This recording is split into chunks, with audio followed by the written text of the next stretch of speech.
Why is OBS being funny like that?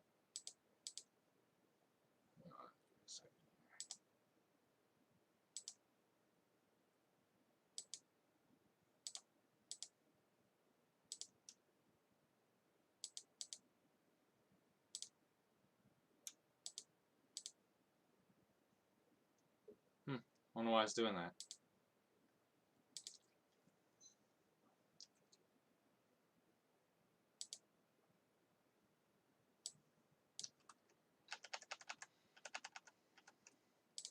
Grab that.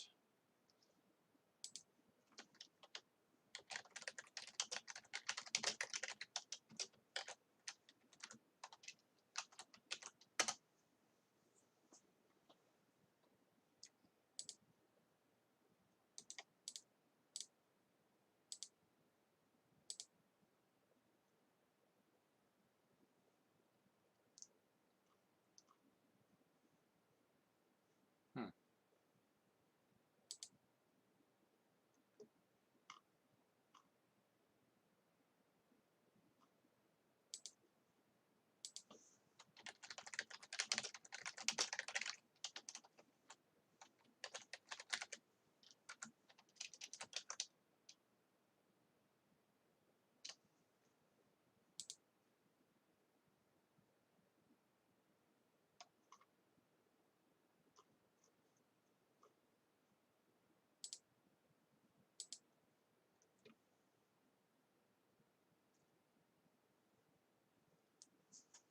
Hmm.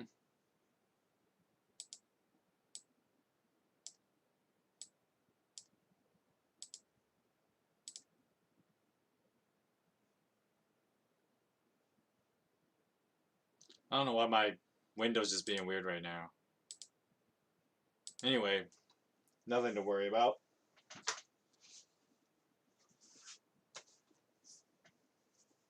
Hello and welcome to the Streaming Parson Reads the Book of Samuel. And today we are we're pretty close to finishing First Samuel, the first half of the Book of Samuel, if you will. And we'll be starting with chapter 24. Yes, chapter 24. Which is well, 24, 25, 26 are a very interesting set of chapters, and that will be the main thing we read today.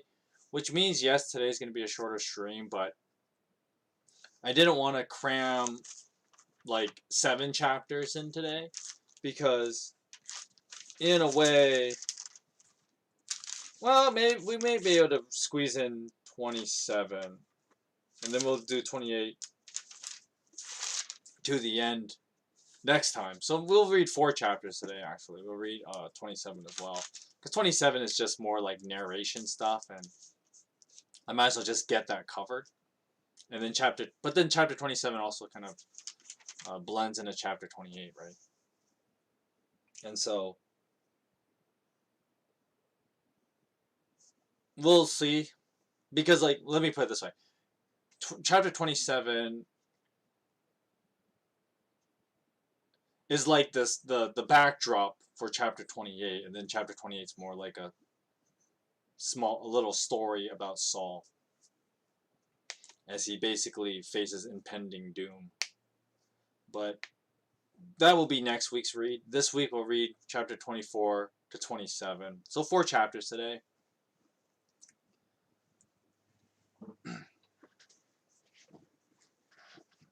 Before we start, if you guys want to follow along, I'll be reading from the New International Version, or NIV. And I will start us off with a quick word of prayer. So let's just bow our heads for a quick second here. Heavenly Father, we thank you for this day, and we thank you for this time that we have to read your word. And I just pray that as we read your word, you would reveal to us the kind of character you want to draw from us, and how we can imitate you, and by extension, be more like you. I pray this in the name of your Son, Jesus. Amen. Alright, so just a little up to date kind of thing. So in the previous chapters, we were reading through like David's kind of adventures as he's running away from Saul, and Saul's going like back and forth, trying to do his job as a king that, he's supposed to be doing. And of course, his personal vendetta. Of course, to us, the reader, we know that, obviously Saul's not in good condition, right? He's so consumed by power. Give me a second here. What's going on here? There you go. I don't know why it does that.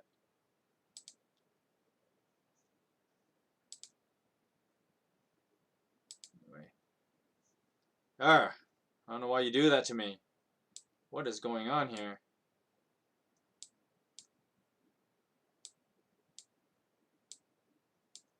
Because for some reason, okay, so just to tell you guys what's going on while what I'm fumbling around here with is the window thing for OBS is just kind of acting up and it's just doing all kinds of weird stuff. And so nothing here makes sense. Okay, I don't know, maybe I'll just have to fix it later. I'll fix it off stream. But anyway, back to the book of Samuel. So Saul, we the reader know that like Saul's basically off his rocker now, right? And he's so, how do I put it? He's so blinded by his jealousy and his envy of David that he can't think straight, and everything he does is just like really not in the best interest of the people. And the interesting thing to observe from this, and well, I guess it's one of the, this is going to be kind of hard to explain because this requires like also knowing the Book of Kings, and of course you have to put the Babylonian exile in perspective here, and of course understanding the narrative that the Book of Samuel paints for those parts as well, where once again we understand that human kings in their pride do not put the people's interests at heart. And of course, that's a duh thing, right? Because unfortunately, we see that in the world today. And it's one of those things where, like, it's kind of a rule of thumb, right? The fatal flaw, I guess, of, like, humans in leadership. Because, I mean, people are people and people are crap, right? And so, it can't be helped. And so, of course, the fatalistic view would be, well, then why bother having human leaders? Because all human leaders will, fail and they'll all do bad things and whatever. And you have a point there, but at the same time, if you didn't have any leader, human or otherwise, then all you would have is anarchy, right? And that's also bad. So it's a tough place to how you judge, these kings, right? And judging like Saul in the book of Samuel, and how you judge ancient kings like him. And so, yeah, sure, it's easy to kind of be judgmental of how stupid these guys act. And it's easy to become cynical toward any kind of authority because bad leaders exist and it can't be helped. But at the same time, you can't live without them, right? Because then the world would just be full of anarchy and that would also be bad. So what do you do, right? But of course, the case in point with Saul is with such a big responsibility that he has, he clearly, doesn't do what he has to do to face up to that, but instead is just too caught up in his personal vendetta. And it's gonna bite him in the ass. Let's just put it that way. That's putting it lightly.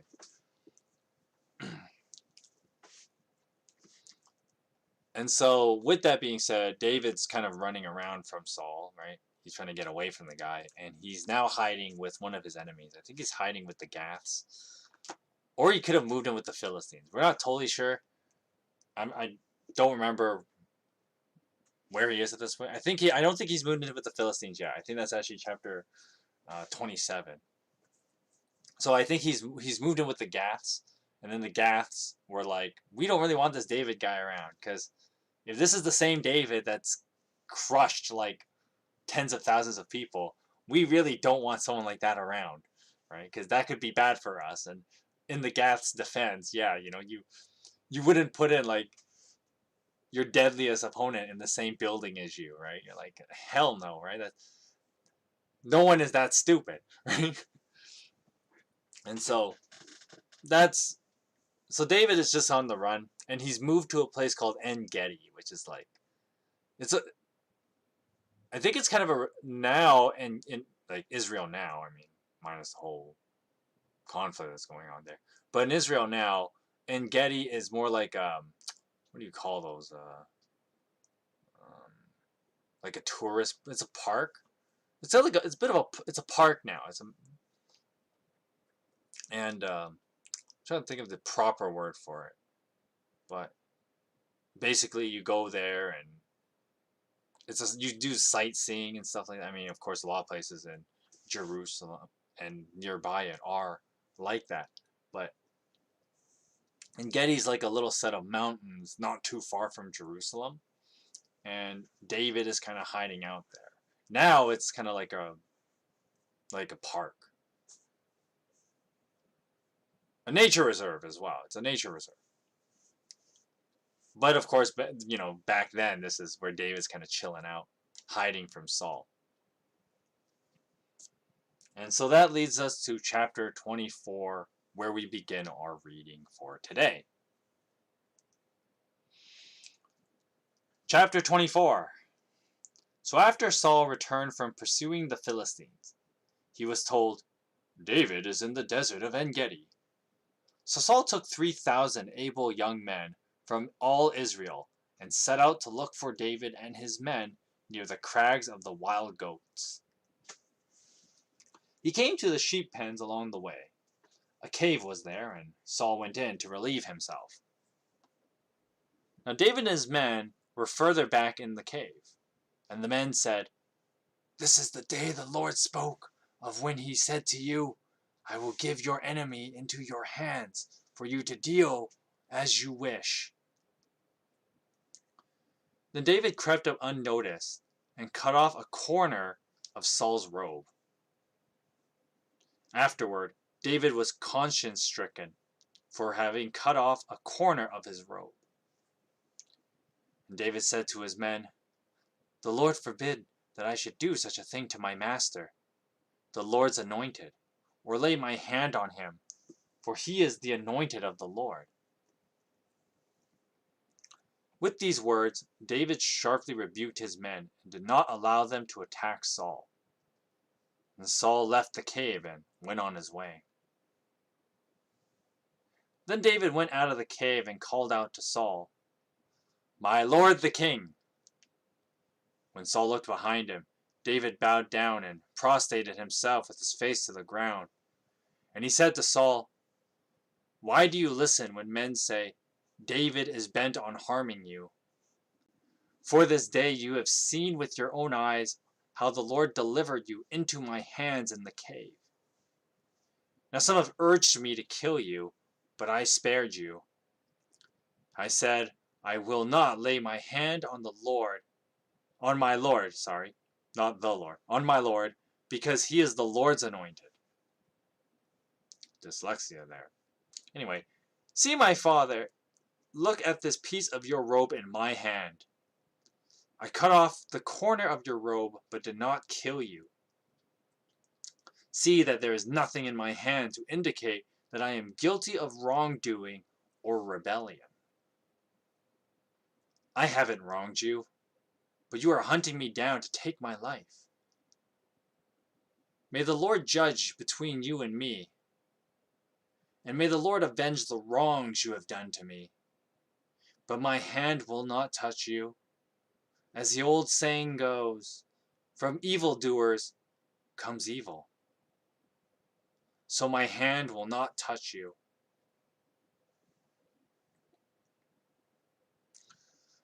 So against whom has the king of Israel come out?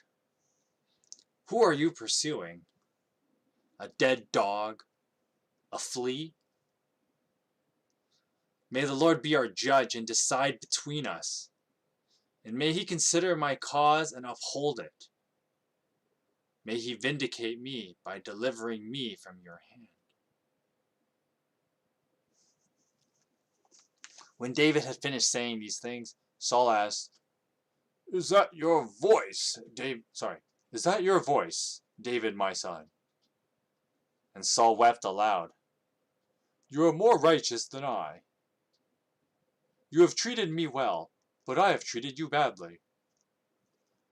You have just now told me about the good you did to me. The Lord delivered me into your hands, but you did not kill me. When a man finds his enemy, does he let him get away unharmed? Oh, may the Lord reward you well for treating me today. Verse 20. I know that you will surely be king, and that the kingdom of Israel will be established in your hands. Now swear to me, by the Lord, that you will not kill off my descendants, or wipe out my name from my father's family. So David gave his oath to Saul. Then Saul returned home, but David and his men went up to the stronghold.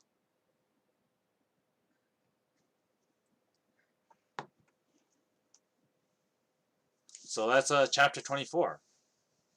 An interesting chapter.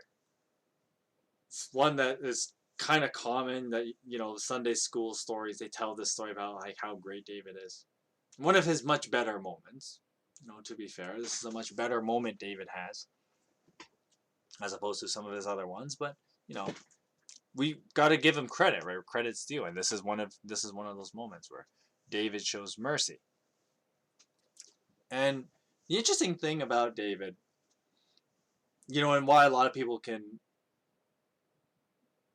make the argument about how, there's the typology of Christ within David, right? Because, David does something very Christ-like, and that is he gives mercy and love to someone pretty undeserving of it. That being Saul, right? Because, let's be real. Saul has done all kinds of things that, definitely deserves hatred from David, right? Saul's bad treatment of David. Saul tries to kill David multiple times. Saul constantly slandering him, etc., etc. And so really, in actuality, Saul is not at all deserving of David's, mercy in this scene, right? Where, Saul goes to relieve himself in a cave, and, David's men are 100% aware, and there's something else to consider about David's men as well. If we remember, what was it in, it was like quite a few chapters ago, let me just find it.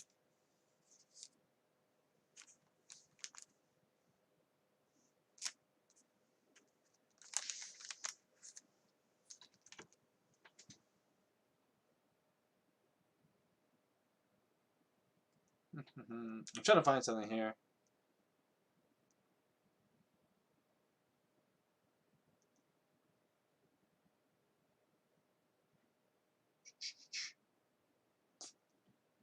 I should have written this down, actually. The part where it tells you, like, how many guys David has. And David has, like, 400 guys. This is, like the early 20s. I'm trying to find where it is, just so, I'm not just making this up. Okay, it's obviously after he leaves Jonathan, so it's after chapter 20. Okay, so this is the beginning of chapter 22. Verse 2. All those who were in distress or in debt or disconnected gathered around him, David, and David became their commander. About 400 men were with him. Now I bring this verse up, 2 chapters ago, and talking about David's men in chapter 24. And yeah, they act the way anyone would, right? Where they see Saul, he's vulnerable, and they're like, David, just do it. Just kill the guy, right? He's right there. Easy pickings, right? And, when chapter 22 described these guys as like, they were stuck in exuberant debt, they were driven out of their homes and whatever. These guys were the kind of guys that would have had every reason to hate Saul, right? They had every reason. And, they felt justified in like their desire to kill Saul. They're like, just kill him, right? And, David too is also justified in doing so. But this is where David, kind of shows his much more virtuous character compared to all the other guys that, pretty relatable. David decides to spare Saul, and he he gives Saul, mercy he doesn't deserve, right?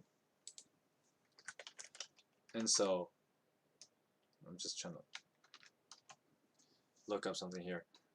And it's an interesting thing, because this is one of the fundamental, if you will, aspects of the Christian faith, right? Obviously Jesus shows this when he dies on the cross, that he gives love to people who are pretty undeserving. And we get to see that here in the Old Testament, right? Once again, why people tend to think David is so great and puff him up more than he actually is. I mean, David has his great moments, and this is one of them.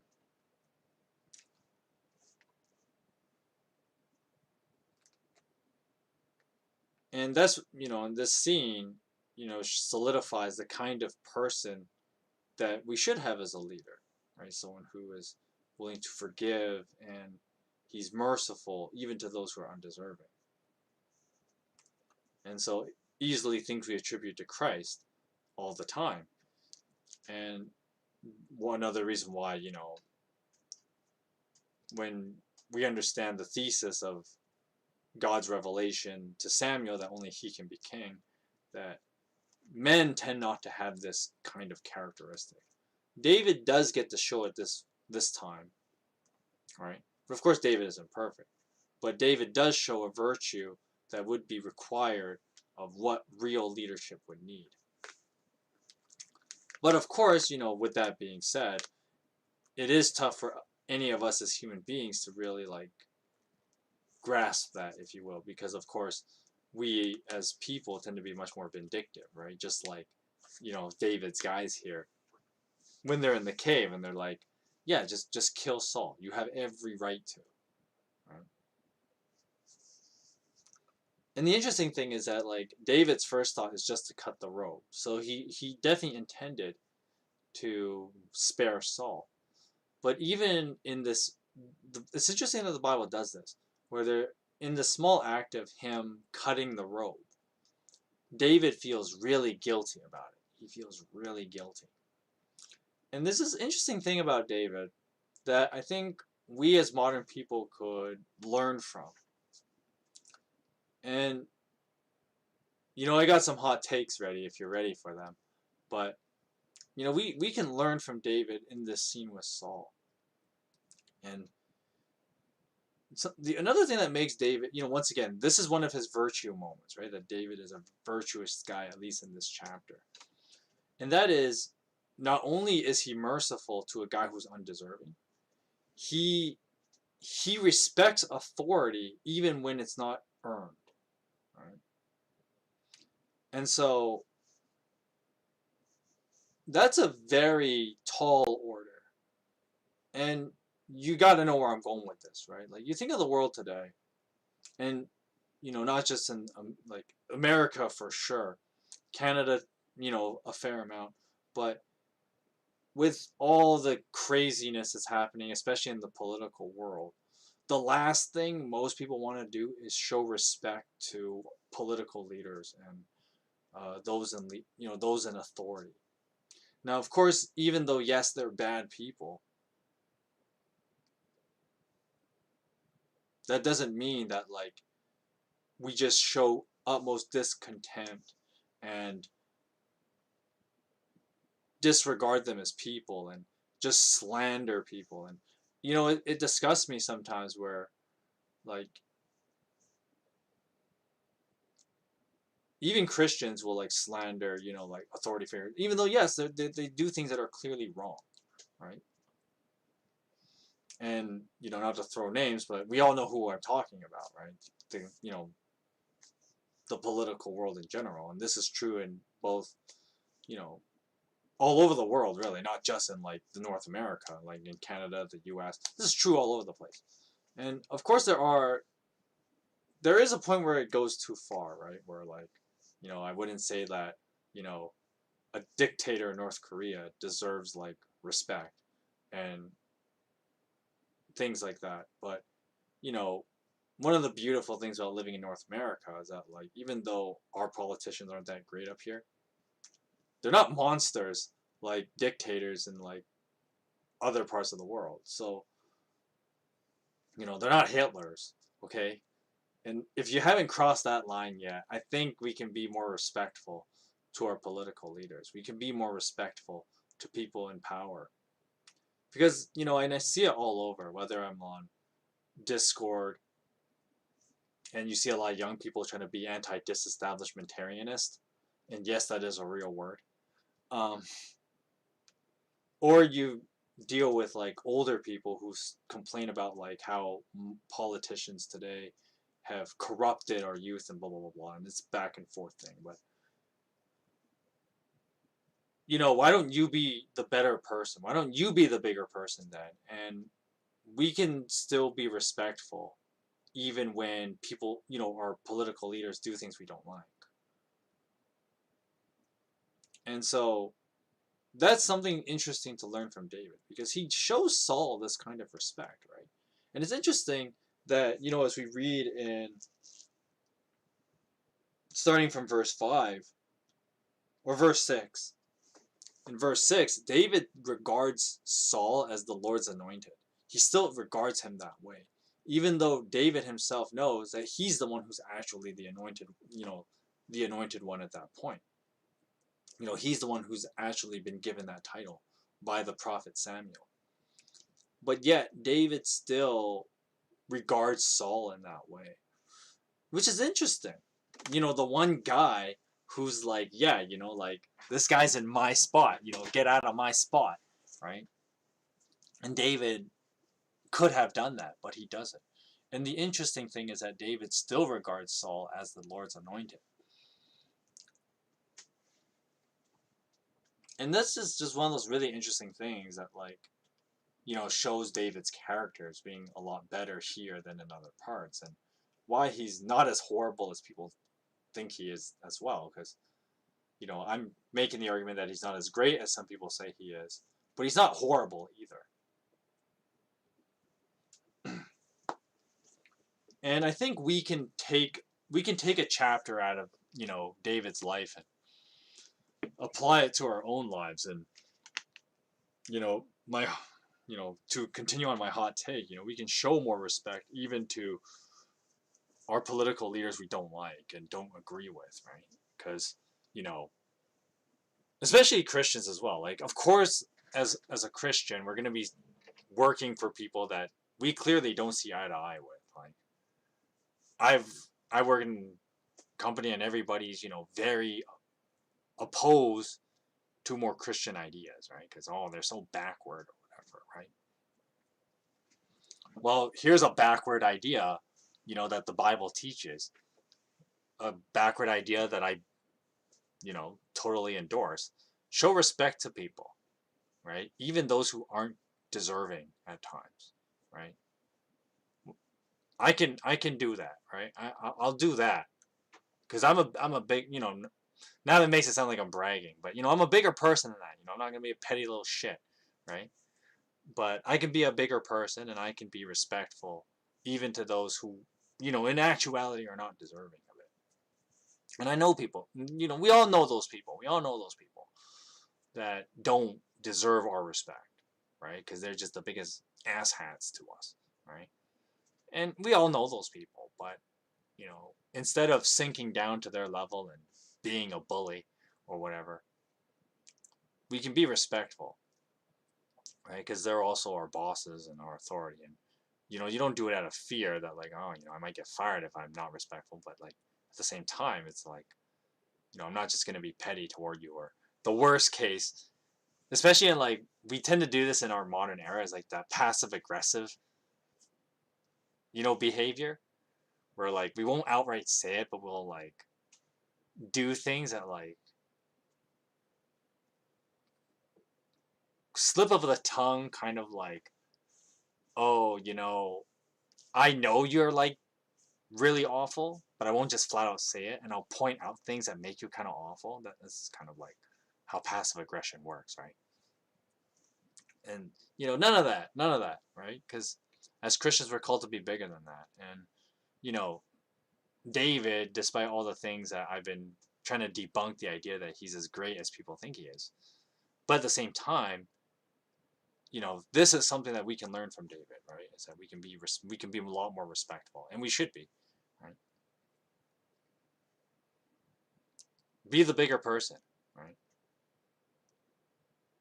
And of course, the golden rule applies here, right? Where you treat people the way you want to be treated, right? If you want, and this is another thing too about David's case, right? If he wanted more respect from his men, right? David shows a high level of respect, and so David's men will have to deal with David when he's not as good as he is here, but because they have seen David at his best, then they know, they can respect him, right? Even when he has moral failings, because of course empathy also comes into play. That like, well, we're all people and we all make mistakes. We as people, you can't easily judge people because we're not that much better, right? And da da da da da,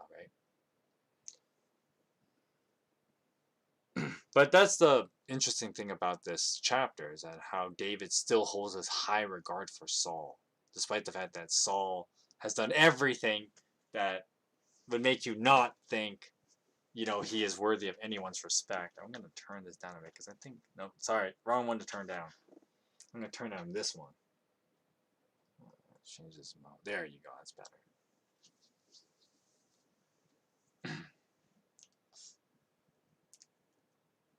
Finally, I kind of talked about the main point about this chapter, right? About learning a thing from David about how to respect, even those that don't deserve respect.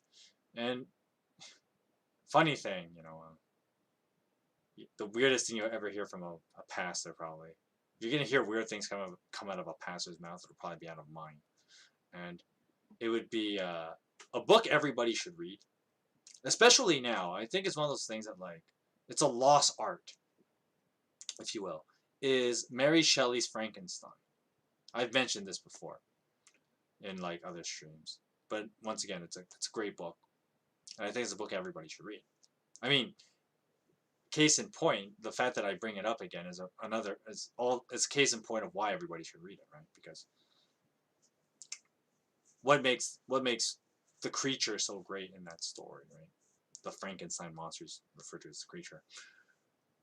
The creature, what makes him so great in the story is that he can show love to a person that is truly undeserving, right? His own father, right? Dr. Frankenstein, he's like a horrible human being.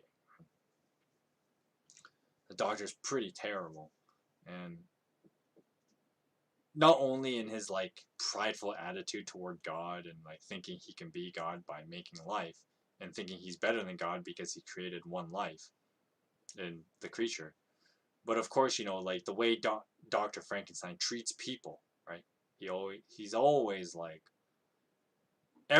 all of you are beneath me, right? Because I'm basically a god, is what he says, and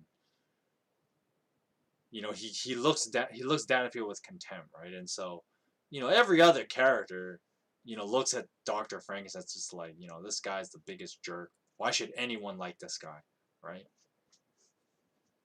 But even after like the creature learns for himself and realizes that like, no, I don't exist to serve you, and thinks for himself, he doesn't just like turn on him, the typical horror sci-fi moment, right, where the creation turns on its creator. But the creature doesn't do that, right? Instead, he still shows respect and love even to someone who's completely undeserving. Of course, in a way, Dr. Frankenstein, the Frankenstein story is, kind of a parallel to David and Saul, right? Though the relationship's a little bit different. But, this idea of,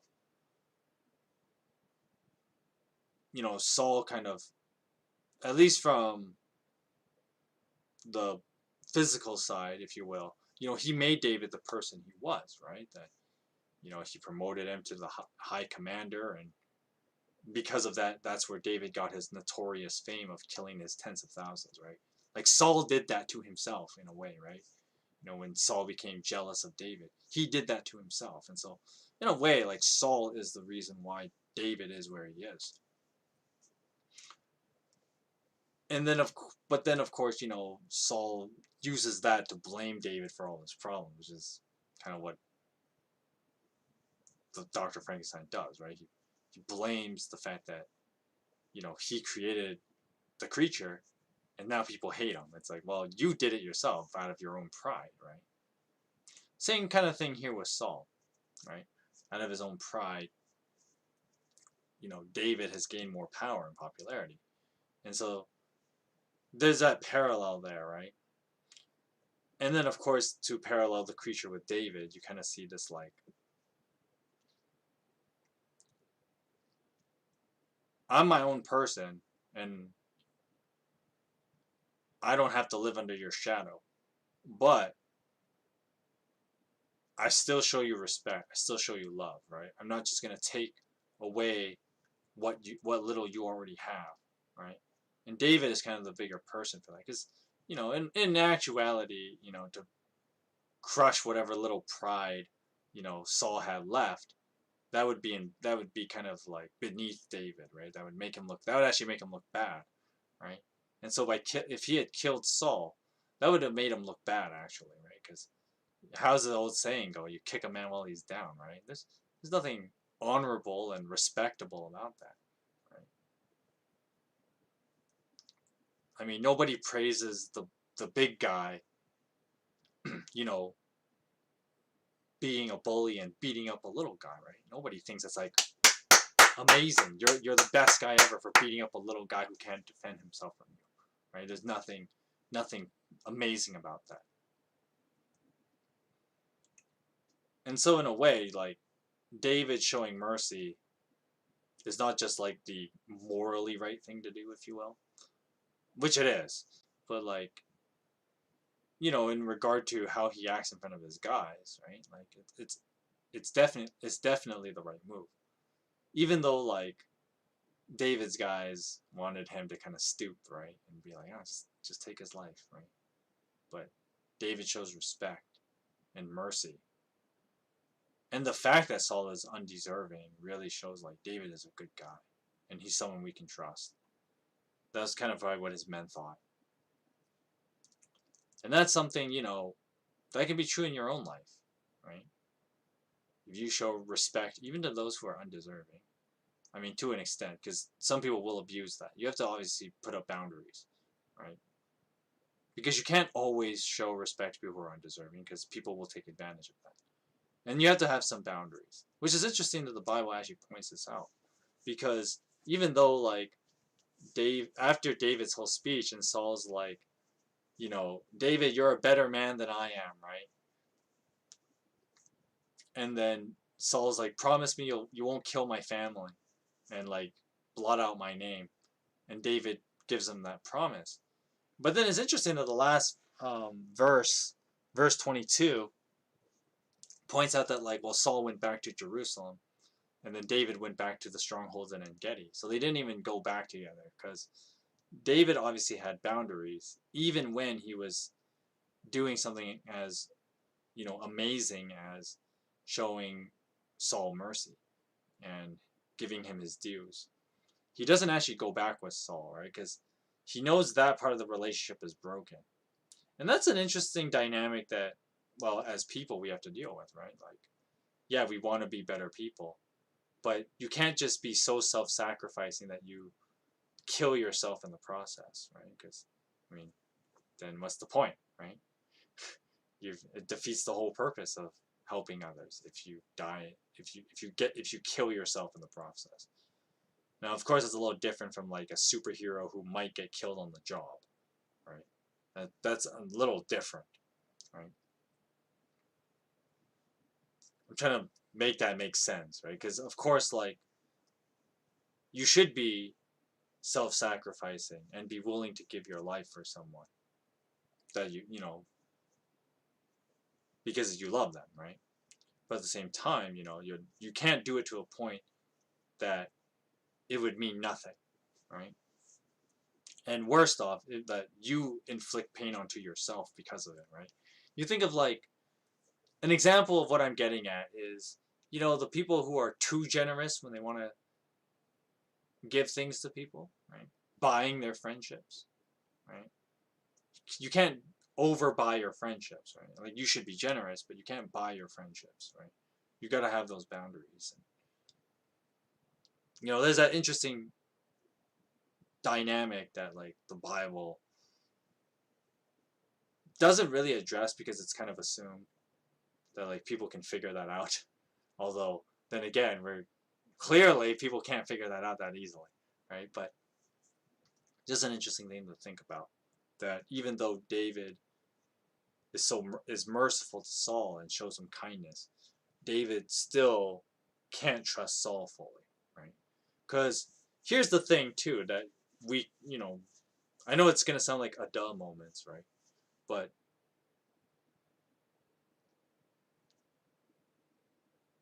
how do I put this? I'm trying to think of a good way of putting it. Rather, you can only change yourself, right? And you can only decide how you live, right? You can't change how other people live and how other people think. You can't do that. Only the Holy Spirit can do that. But you can't do that. And so when David, he doesn't go back with Saul. And the implication is that, like, well, David doesn't trust Saul enough, right?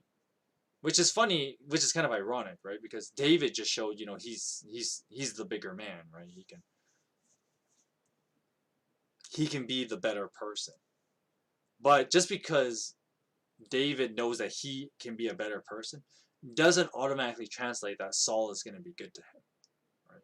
He can't trust Saul like that. And once again, there's too much evidence to the contrary, right? And so, yeah, we can show respect. Going back to like my political leaders illustration, we can show respect, but I'm not saying you should trust everything that your government tells you, because you have to think for yourself.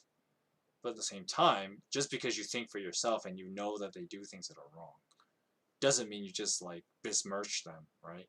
And just talk crap about them. Be a better person. You can change yourself, and you can be a better person to others. Whether other people are good back to you, well, that's on them, right? Ball's in their court at that point. But what can you do? You can be a better person. You can be a person who shows love. You can be a person who shows respect and dignity, right? And especially as followers of Christ, we ought to do that, even to those who don't deserve it.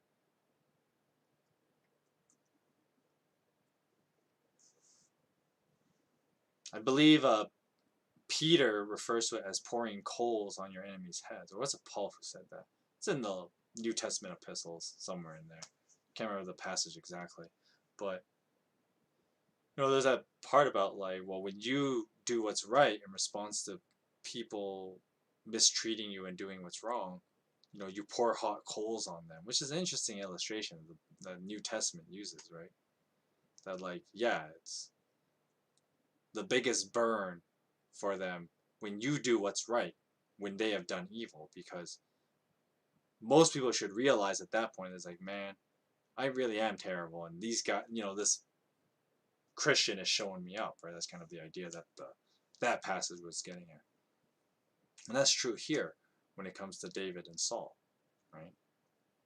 David is kind of doing that metaphorical pouring hot coals on Saul and showing that he is the better man.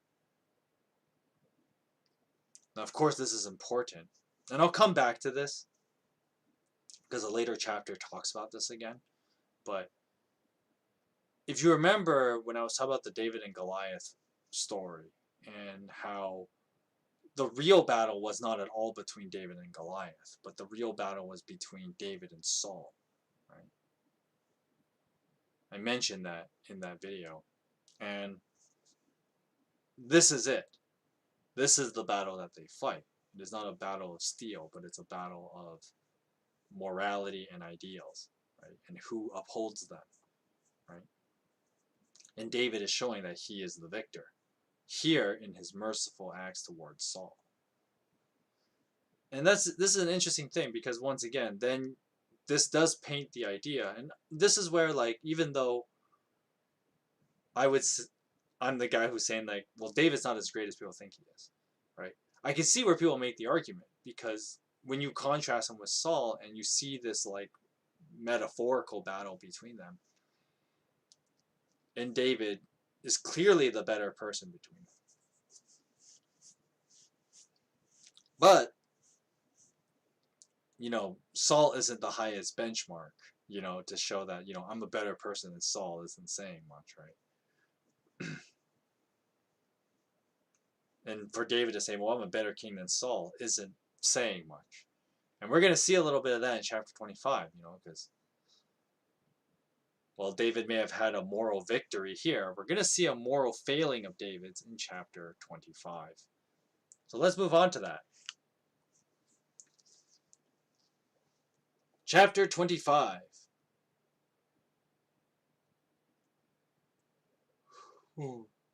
Now Samuel died, and all Israel assembled and mourned for him, and they buried him at his home in Ramah.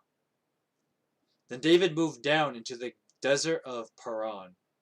Didn't say you say that. Now a certain man in Maon, who had property there at Carmel, was very wealthy. He had 1,000 goats and 3,000 sheep. That's a lot of animals, which he was shearing in Carmel. His name was Nabal, and his wife's name was Abigail. Now Abigail was an intelligent and beautiful woman, but her husband was surly and mean in his dealings. He was a Calebite. Now while David was in the wilderness, he heard that Nabal was shearing sheep.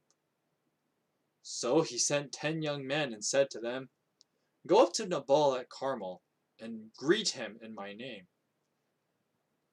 Say to him, 'Long life to you, and good health to you and your household, and good health to all that is yours. Now I hear that it is sheep shearing time, and when your shepherds were with us, we did not mistreat them, and the whole time they were at Carmel, nothing of theirs was missing. Now ask your own servants, and they will tell you. Now therefore be favorable toward my men, since we come at a festive time. Now please give your servants and your son David whatever you can find for them.' When David's men arrived, and they gave Nabal this message in David's name, they waited. Now Nabal answered David's servants, 'Who is this David? Who is this son of Jesse? Many servants are breaking away from their masters these days.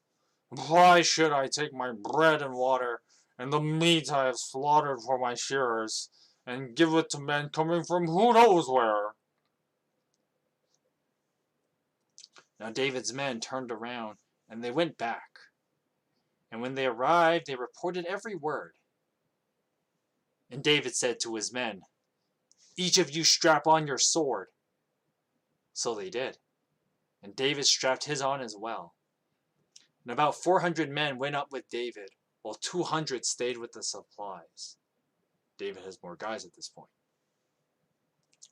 Now one of the servants told Abigail, Nabal's wife, David has sent messengers from the wilderness to give our master his greetings, and he hurled insults at them. Yet these men were very good to us. They did not mistreat us, and the whole time we were out in the field near them, nothing was missing. Night and day they were a wall around us, the whole time we were herding our sheep near them. Now think it over and see what you can do, because disaster is hanging over our master and his whole household. He is such a wicked man that no one can talk to him. Now Abigail acted quickly, and she took 200 loaves of bread and 2 skins of wine, 5 dressed sheep, 5 seahs of roasted grain, 100 cakes of raisins, and 200 cakes of pressed figs, and loaded them on donkeys. Then she told her servants, Go on ahead, and I will follow you. But she did not tell her husband Nabal. As she came riding her donkey into a mountain ravine, there were David and his men descending toward her. And she met them. Now David had just said, It's been useless, all my watching over this fellow's property in the wilderness, so that nothing of his went missing. He has paid me back evil for good. May God deal with David, be it ever so harshly, if by morning I leave alive one male of all who belong to him. Now when Abigail saw David, she quickly got off her donkey and bowed down before him with her face to the ground. She fell at his feet and said, Pardon your servant, my lord, and let me speak to you. Hear what your servant has to say. Please pay no attention, my lord, to that wicked man Nabal, for he is just like his name. His name means fool, and folly goes with him. As for me, your servant, I did not see the men my lord sent. And now, my lord, as surely as the Lord your God lives, and as you live, since the Lord has kept you from bloodshed and from avenging yourself with your own hands, may your enemies and all who are intent on harming my lord be like Nabal. Now let this gift, which your servant has brought to my lord, be given to the men who follow you. Please forgive your servant's presumption. Oh wait, who's talking? Oh no, it's still Abigail talking. Okay, I thought that I shouldn't have done the voice if David was talking, but never mind. No, Abigail's still talking. Please forgive your servant presumption. The Lord your God will certainly make a lasting dynasty for my lord, because you fight the Lord's battles, and no wrongdoing will be found in you as long as you live. Even though someone is pursuing you to take your life, the life of my Lord will be bound securely in the bundle of the living by the Lord your God. But the lives of your enemies he will hurl away as from the pocket of a sling. When the Lord has fulfilled for my Lord every good thing he promised concerning him, and has appointed him ruler over Israel, my Lord will not have on his conscience the staggering burden of needless bloodshed or of having avenged himself. And when the Lord your God has brought my Lord success, remember your servant. David said to Abigail, Praise be to the Lord, the God of Israel, who has sent you today to me. May you be blessed for your good judgment, and for keeping me from bloodshed this day, and from avenging myself with my own hands. Otherwise, as surely as the Lord lives, the God of Israel, who has kept me from harming you, if you had not come quickly to meet me, not one man belonging to Nabal would have been left alive by daybreak. Then David accepted from her hand what she had brought him, and said, Go home in peace. I have your words, and granted your request. When Abigail went to Nabal, he was in the house, holding a banquet like that of a king. And he was high in spirits and very drunk. So she told him nothing at all until daybreak. Then in the morning, when Nabal was sober, his wife told him all these things, and his heart failed him, and he became like a stone. About 10 days later, the Lord struck Nabal, and he died. When David heard that Nabal was dead, he said, "Praise be to the Lord, who has upheld my cause against Nabal, for treating me with such contempt. He has kept his servant from doing wrong, and has brought Nabal's wrongdoing on his own head." Then David sent word to Abigail, asking her to become his wife. His servants went to Carmel, and said to Abigail, "David has sent us to you to take you to become his wife."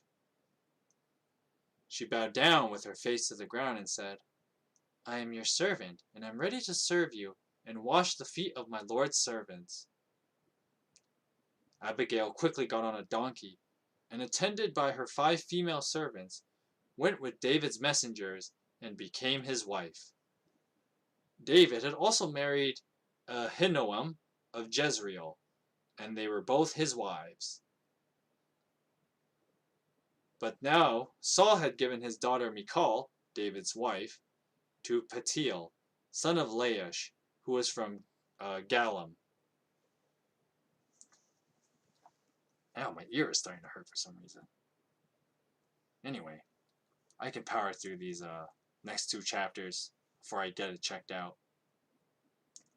Anyway, so chapter 25. It's an interesting one, and probably one you don't hear in Sunday schools very often. So 24 you hear a lot, 25 not so much, right? And I can see why, when we get to see David have this, like, huge moral failing, right? It's kind of funny. I mean, it definitely looks like a moral failing when you contrast it to chapter 24, right? So back in chapter 24, I was talking about, like, how great David is for showing respect to someone undeserving, right? And that makes David look like a really good guy, right? Stand-up guy, right? Giving respect to a guy who doesn't deserve it. But then we get here to chapter 25, and it's very, very different, right? So David and his guys, right? Because they're kind of they're basically nomadic, right? They're moving from place to place, and they don't have, like, their own territory. Sure, they're kind of staying in, like, En Gedi, and they move around between, like, Gath territory and so on. But they don't actually have a place to call their own. So in a way, they kind of, what they do is they act like, how do I put it? Like, David's guys are, how do I put this? They're kind of like mercenaries. And so as mercenaries, they basically get all their stuff by payment, by doing stuff for people, right? They're kind of mercenaries. But of course, their mercenary system is very different, right? And it's not like the traditional mercenary system that you see in, like, movies and stuff like that. But basically, they don't have a formal contract with Nabal, which was a big mistake there, because if you're going to do mercenary work, you got to have a contract. Come on, guy, come on.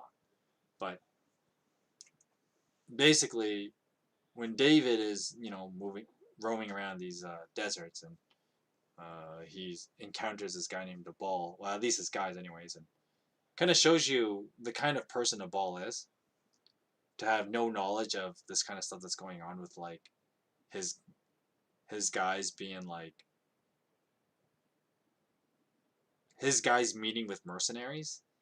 Because, mercenary, see, it's one of those interesting things where, like, on the one hand, and this is partly due to, like, the romanticizing of mercenary life in, like, movies and video games.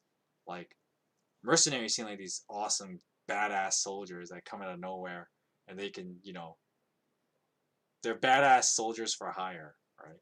Which is part of what they do. And David does, like, try to be a mercenary for, like, his former enemies. I mean, he tried that with the Gaths earlier as well, right? He was trying to be like sell himself out as a mercenary. But we have here,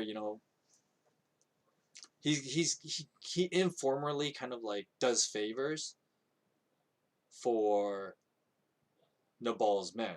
Now, you can think in David's mind that like David's thinking like, well, I'm being a nice guy, right? If I'm being, excuse me, oh, I'm yawning here. I'm being such a nice guy.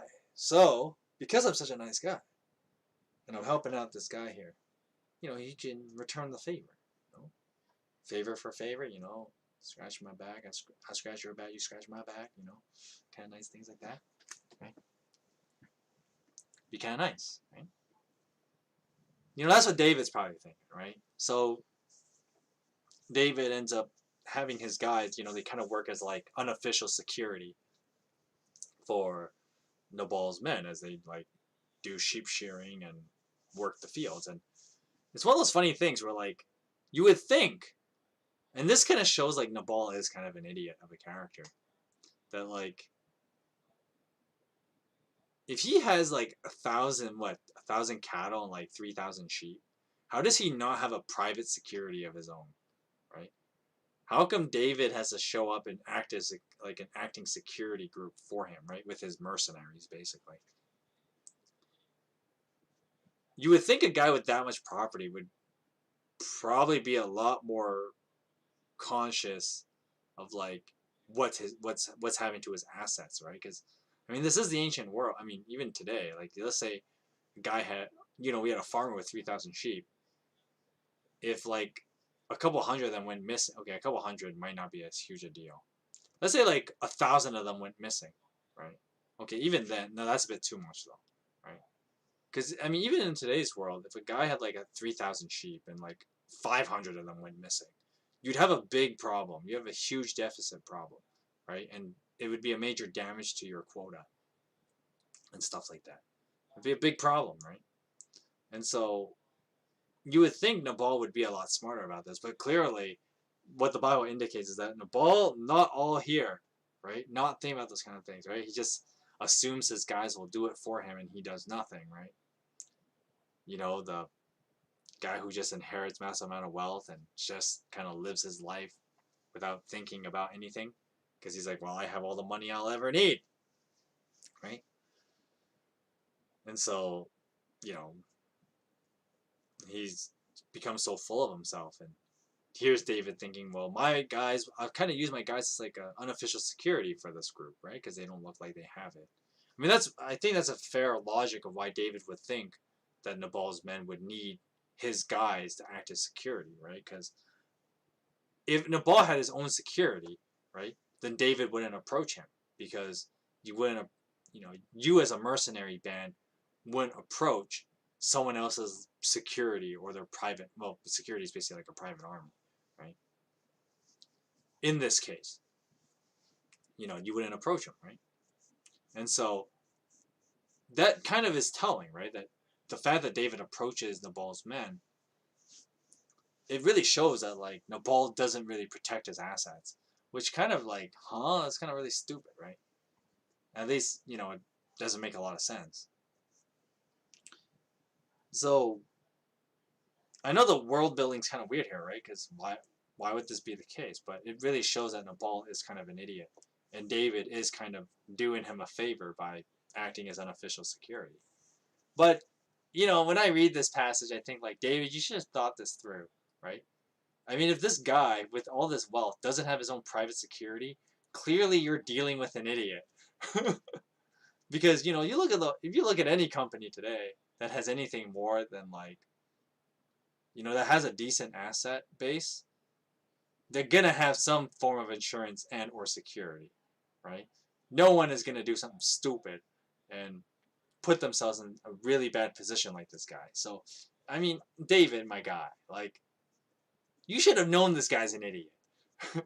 Just saying. Just saying. Anyway, continuing on with a bit of the narrative, David's like, yo, like, let's ask these guys for some favors, We're mercenaries. We make money from mercenary business and kicking ass, right? But we don't grow our own food. So, we got a problem, right? So, how else, mercenaries gotta eat too, right? So he's like, yo, ask him for some favors. Get us some food and stuff, right? Get us some little wool for making some clothes, whatever, right? We can make it ourselves. We have enough skilled guys here. Something like that. Just give us a little something we can live off of, right? Mercenaries gotta eat.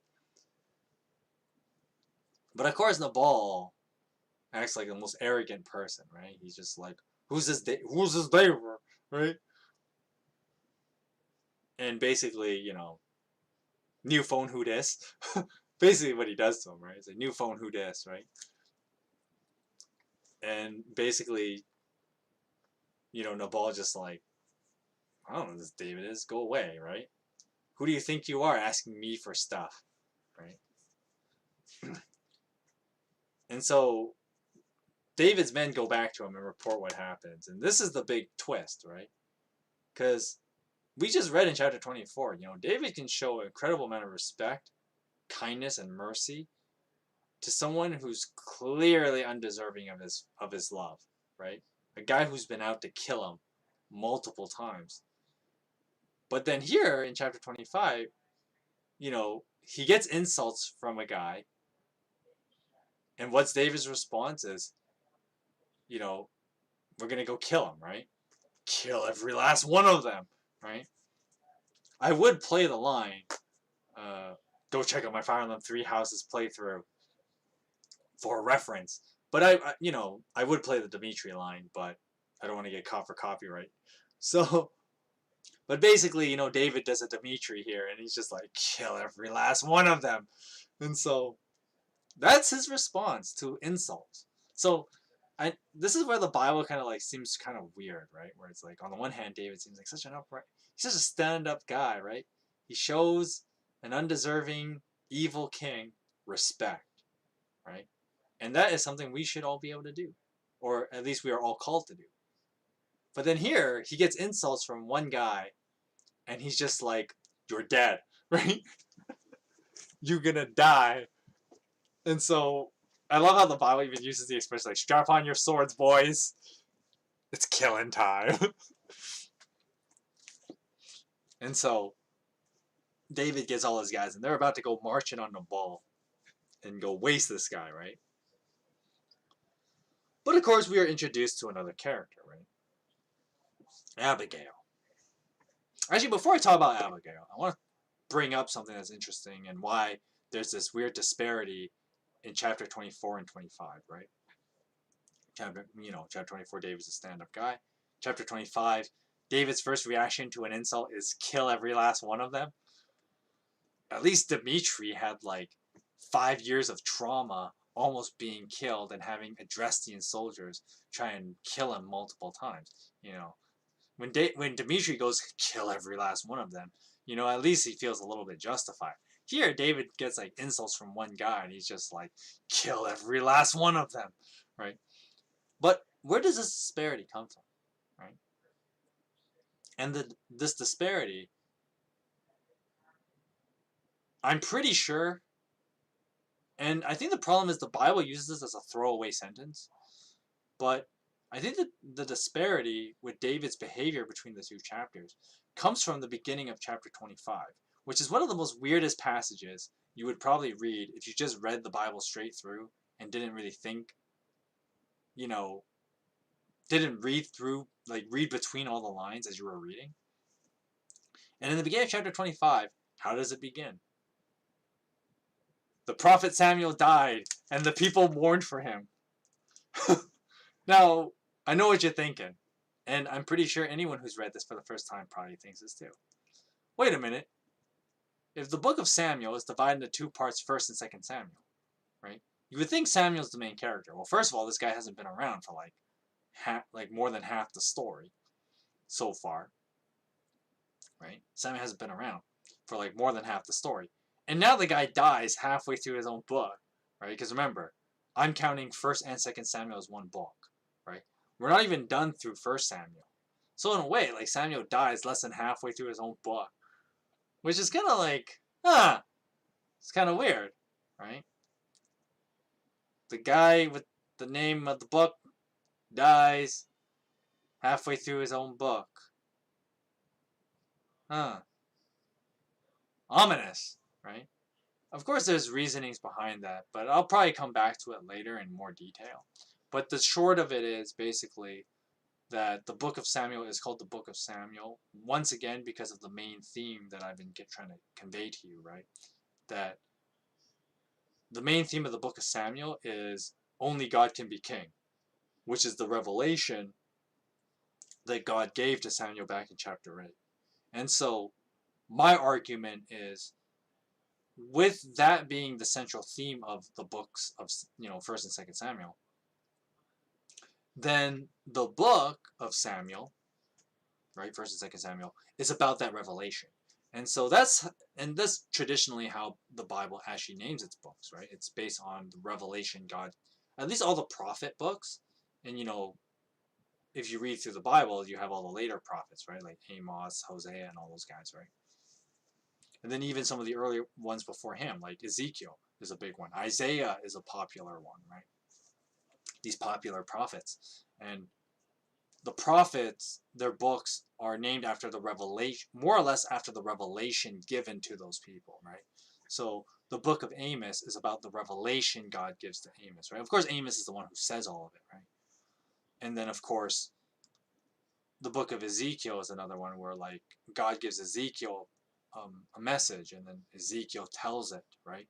But of course, the big difference between Samuel and all these other prophets, Daniel's another one too, right? Is that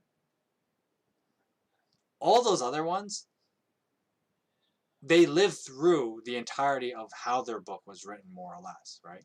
Of course, when people say, well, who wrote the book of Isaiah? And we know that, like, there were multiple writers, but the idea was that, like, it was a school of thought. So if you went to the school of Isaiah, this is what you wrote, right? This is what you were taught, right? In the school of Isaiah, right? That's kind of how the book of Isaiah would have been treated. The book of Samuel is kind of similar in that way. Well, similar but also different, because the popular theory, which, I mean, it's more likely the case anyway, Occam's razor. So because I don't have to assume much for this to be the case, I'm going to go with it. And it is most likely that the prophet Nathan, Samuel's successor, wrote the book of Samuel. I mentioned this in the very first video of this reading series.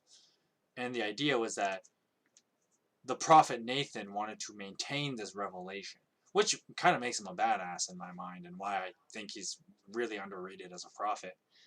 But the prophet Nathan maintained that theme and that revelation, if you will, or from a narrative standpoint, the main theme of the story, which is only God can be king, which is what God told Samuel.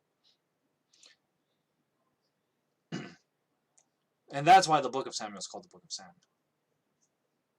I know that's a weird tangent to regurgitate, but what does this have to do with David's behavior is probably what you're thinking, right? Well, once again, the problem is the Bible treats this as a throwaway line. It just says it, and then you have to assume everything else. So we know that Samuel was kind of like a mentor to David, right?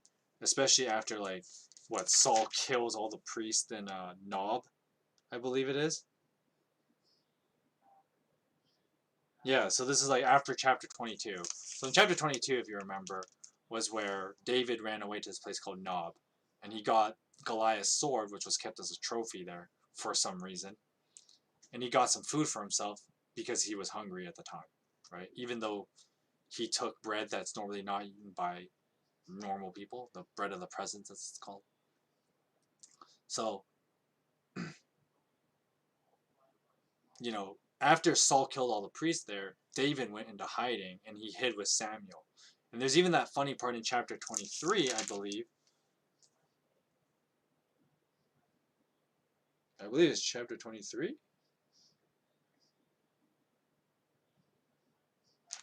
Let me just find it first to make sure.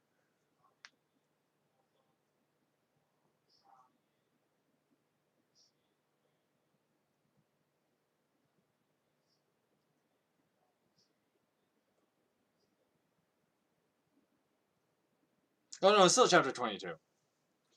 So in okay, so let me retell chapter 22 because it kind of makes sense for chapter 25's context. So in chapter 22, what happened was Saul learns that David went to a place called Nob, and the priests there helped him. And so Saul got really pissed off, and he kills all the priests of Nob. He kills almost everybody there, basically, in his fit of rage. A little bit of overreacting. Which is interesting that I bring up chapter 22 again, because David almost does the same sort of thing. Right?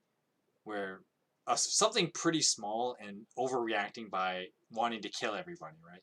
In chapter 22, Saul does kill basically everybody, except for like Nob's grandson, Abiathar. I think it's his grandson. It might be his son. But basically, like a family member of the priest there, Ahimelech, a guy named Abiathar, and he's like the only survivor because Saul kills all of them, right? And it's funny how David acts in a similar way. Once again, this kind of shows the moral failing that David isn't perfect, right? And actually is not too different from Saul himself. That, David will have these overreactions and will want to kill everybody. Because I did point out that one of David's biggest problems is that he's a little bit bloodthirsty, right? He has this. David is kind of seen as this paragon of virtue of like, he trusts God with a lot of his decisions, better than some people do anyway. David is a guy that believes in justice. David is a guy that, which is what it means when it says that David is a man after God's heart. He believes in justice. He believes in doing what's right. But that doesn't make you immune to, some problems David had, right? And one of them is that he's a little bloodthirsty, right? We read that when David wanted to go kill a bunch of Philistines. Yeah, just send me at them, right? As opposed to doing things the easy way, right? David would rather take the bloody route of doing things, right? Because he's a little bloodthirsty, and that's kind of one of his moral failings. But anyway, so chapter 22, the first half, Saul kills the priest of Nob. And then the second half, David runs away, and he goes to a place called... you might want to whip... you can whip up chapter 22 as well, not required. But David goes to... Where does he go? Okay, it's not chapter 22. Where is it? I'm trying to find it. Where he goes to Keilah.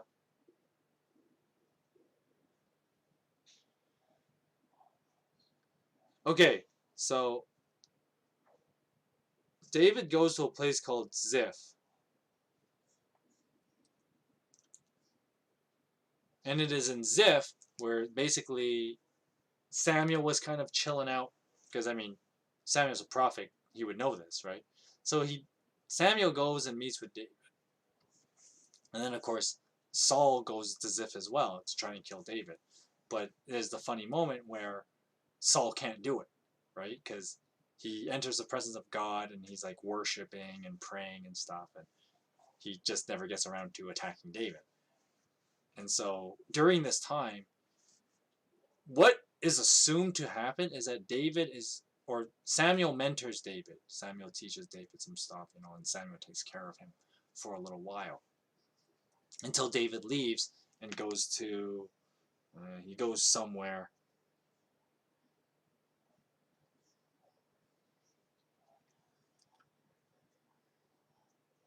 David goes like a little bit north from there, and then he ends up in En-Gedi in a bit, right?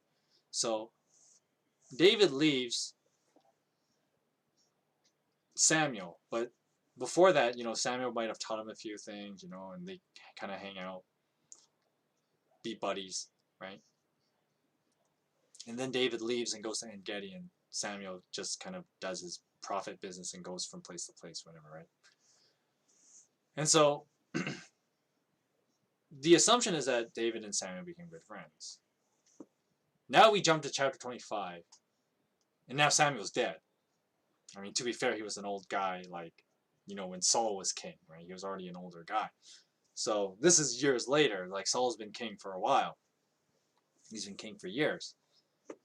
And so Samuel's super old, probably dies of old age, whatever, right? He dies. And the Bible just uses as a throwaway line. Samuel dies. And the people mourn for him. And David probably would have been included. With that being said, I think the Occam's razor argument of why David has this disparity between chapter 24 and 25 is the fact of the matter is people who grieve don't think straight. It's the truth. And I'm not excusing David's bad behavior. But at the same time, we want to be empathetic to when we see this in our own lives and we see this in people's lives. And I've had to comfort people, when they've had loss, and I have to help people think straight because it's absolutely true. People that are mourning don't think straight. I'm sorry if you're getting like a lot of background noise. My dad's playing like videos upstairs, and you might hear it onto the microphone. Like, I'll try and talk over it, but if it ends up being a problem, just let me know. But anyway, going back with David, and being a guy that's mourning over like Samuel's death, nobody's thinking straight, right? And so I think that's the safe assumption about why David's behavior is so different in chapter 25. Chapter 25, and his desire to kill every last one of them, is because of that mourning and that sense of loss, right? Because that also adds to Samuel and his credibility as a prophet and how awesome he is as a prophet, right? That he can be people's emotional anchor. But with him dead, well, that's gone, right? And so one insult from a guy, right? One insult tips David just be like, screw this guy, we're gonna kill him, right? And that's an it's a very different way to see him, right? And how David behaves. It's a very interesting thing to see. But I think the simple explanation is that, like, yeah, because Samuel died and David was mourning, and so he wasn't thinking straight. And I mean, this is even evident when he's talking to Abigail later, right? And Abigail is an interesting character, and we'll bring her up in a second. But when David is like, thank God that you're here, right? You are the voice of reason today, basically, is what David tells her. That's my TLDR of what verse is it? When David, verse 32 of chapter 25, right? And the TLDR of it is, David's like, thank God you're here, right? To be the voice of reason. So I don't have to act rashly, right? And then David goes home after he receives the gifts, right? And so Abigail, is that voice of reason. Now, Abigail's a really interesting character. With that being said, everything I just said about Samuel. Because, David acts impulsively to kill Nabal out of his mourning for Samuel, right? And that prophet figure in his life, if you will. But what the Bible does, which is kind of interesting, is that it uses Abigail as like a mini substitute for Samuel, at least in this one chapter. Right? Because Nathan will show up and Nathan will take Samuel's place because it's kind of his job, right? But Abigail shows up, and Abigail is an interesting character, right? Which brings a lot of, I know people would think are like weird contradictions in the story, but ancient world is kind of messed up, and we could chalk things off to things in the ancient world that weren't good, and we'll cover that in a quick second. But Abigail's an interesting character, right? So she's this woman that's really smart, and she's known for her good looks. And apparently she's married to a guy who's a complete imbecile. Now you're probably wondering, how did that happen, right? How did a smart pretty girl like you end up with a loser like him, kind of thing, right? Well, one, I think the safe assumption is that she was kind of bought off, right? An arranged marriage to a wealthy guy, right? And Abigail's family may have married her off to him for that interest, right? Because we know Nabal is like filthy stinking rich. If he's got like 3,000 sheep to shear, like that means he's loaded, right? Like the equivalent of that today, if I had to make an estimation of a guy who had 3,000 sheep, is like, I don't know, a guy who makes like over $2 million a year, lives cushy, because like his real estate just makes him money. That's kind of what Nabal's wealth is kind of like. And, you know, I'm pretty sure a lot of people would be like, I'd marry into that. Even if the guy's a bit of an idiot. You know, marry him for his money. And of course, you know, because this is the ancient world, relatively ancient world. Because, I mean, we're still like roughly 1000 BC, a little bit less than that. But, you know, when David is around, you know, it's still relatively the ancient world, right? And so, you know, women were married off, right? People don't choose their partners. It's not, you know, the idea of choosing your partner is a modern idea, right? That's an idea that's only been around for like 300, not even 300 years. The idea that you marry out of love, right?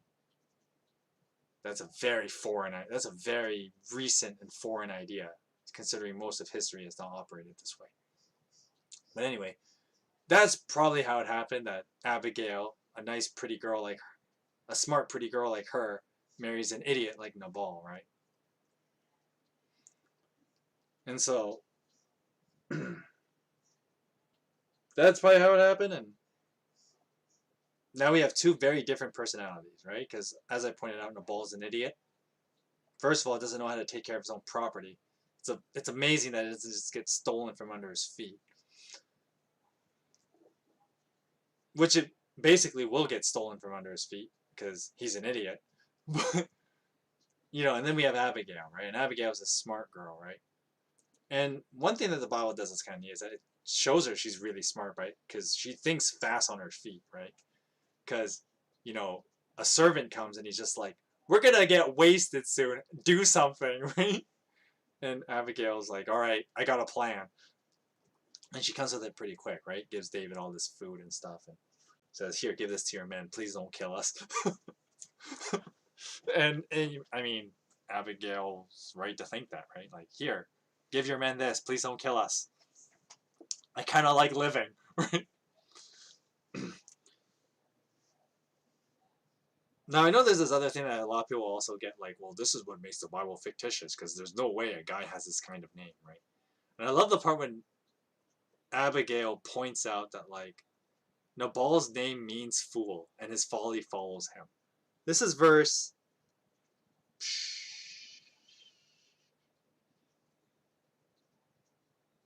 25, if my eyes don't fail me. Yeah. So verse 25. And Abigail even points out Nabal's name means fool, right? But once again, you know, she only married the guy because arranged marriages and arrange into a wealthy marriage. I mean, to be fair, Abigail's loaded when she becomes his widow. She's just loaded. But, hey, Mail. Welcome to the stream. Hope you're having a good day. Anyway, so, I mean, and people will think like, okay, seriously, who names their kid Nabal if it means idiot, right? Who names him that? You might as well name your kid idiot, right? Like, who does that? Who does that? Obviously, this is a piece of fiction, but it's like, well, I mean, some people, I mean, you think that the Bible might be fictitious because people name their kid idiot. But, I mean, we live in 2021. And apparently, Absidy is a name. So, if this was 50 years ago, and someone said to me, the Bible's kind of fictitious because no one names their kid idiot, I might have bought it then. But living in 2021, and I've heard some things people have thought to name their kids, naming your kid Nabal does not at all seem a stretch. At all. At all. And if you want to know how to spell Absidy, it is literally A-B-C-D-E. Absidy. That is a stupid name, right? Now, I know people give me crap if I was like, you know, if I were to have a kid, like, I always have this, this fantasy in my mind. Is if I have a daughter, I'm going to name her something awesome. Like Minerva, right? Because Minerva is an awesome name, right? And then I'd be redundant, too, because I'm that guy, right? If I had a daughter, I'd name her something cool, like Minerva Athena. I know, redundant, right? But the idea is that, like, if I were to have a daughter, I want her to be someone who's brilliant and a brilliant tactical thinker, right? And knows how to plan out her life better than I did for sure, right? That's my hope, right? I wouldn't name my kid something stupid like Absidy, right? Or like, we all make jokes about like Beyonce. Was it Beyonce? I think Beyonce named her kid like Blue Ivy. What kind of name is that, right? Or of course the memes about Kanye West and naming his daughter North, right? Who does that? Just so his daughter can be Northwest, right? Like who does that? So my point is when people try to make the argument that like, well, the Bible might be fictitious because people have stupid names in the Bible, don't be so fast to slam the brakes on that one, my friend, because I have seen people name things with stupid ideas. So, naming your kid idiot is not a far stretch of the imagination anymore, considering we live in 2021. I mean, for all we know, the name Nabal might come back into fashion one day. Name my kid Nabal. What does that mean? Idiot. Sounds like a good name. Let's name him Nabal. I can totally see that happen. Like, that is not at all a stretch of the imagination anymore. If I was alive 50 years ago, I might have thought that was a weird thing, but I definitely don't think that now.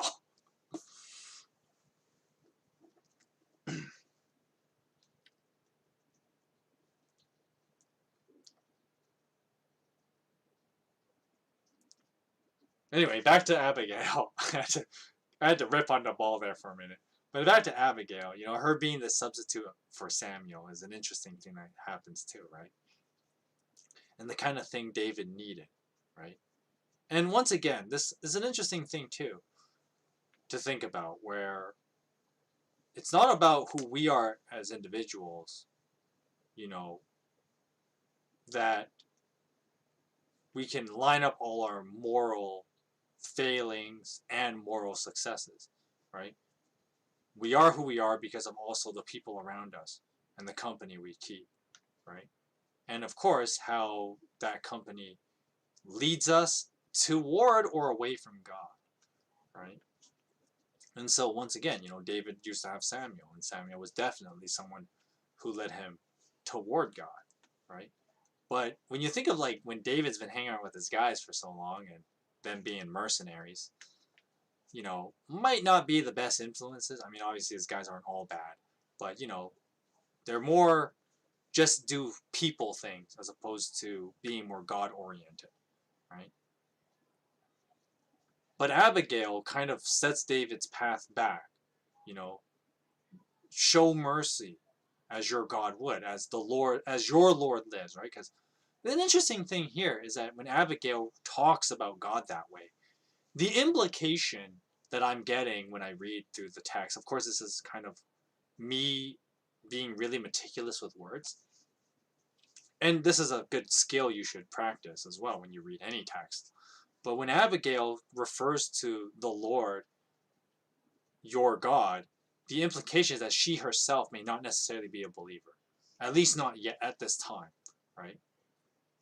That she may not be a Jew, right? And so, in this context, it would be, they're Jew. So it's implied that Abigail is probably not a Jew, or at least wasn't at this time, because she refers to like the Lord your God, right? Because usually when David talks about God, he's like the Lord, my Lord, right? My Lord, the Lord is how David usually refers to God, right? It's kind of how David shows his adoration of God. He says, my Lord, the Lord, right? And so David talks about how it's in, his Savior, this is a fundamental Christian idea that since God is a personal Savior, then the Lord is my Lord, right? That's kind of the idea. And of course, this is all the more true when you think of like when in the New Testament, when Thomas refers to Jesus as my Lord and my God, right? He doesn't say your Lord and your God, right? He doesn't do that, right? And the reason why that's an important statement when Thomas says it in the book of John is because he's making that declaration of belief, of his own belief as well, right? Because, the reason why people call him the doubting Thomas was because Thomas was like, I won't believe that he rose from the dead until I touch the hole in his hand, right? Or touch the side where the spear pierced him, right? I won't believe until then. And then, of course, when Thomas says, my Lord, my God, it's the declaration that I believe, right? So, going back with Abigail, when she refers to God as the Lord your God, there's the implication that she herself does not believe, which is interesting, because then we also see that there's wisdom in a person who doesn't necessarily believe in God, right? And that's an interesting thing here. Of course, at the same, on the one hand, wisdom ultimately comes from God, but part of that is like the whole made in the image of God thing. And so we inherited some sense of wisdom from God in that sense. But then, of course, to break beyond the basics, if you will, then God must continuously instruct us, and that's its own lecture altogether. But, Abigail shows that wisdom of like, she knows what to do and she knows how to conduct herself. And that makes her an interesting character. Unfortunately, Abigail just kind of gets shoved to the back burner after this chapter, and she just becomes one of David's wives. How does that come to be? Well, the Bible does something funny where, like, well, Nabal is like getting drunk and stuff because he does that a lot, I guess. And then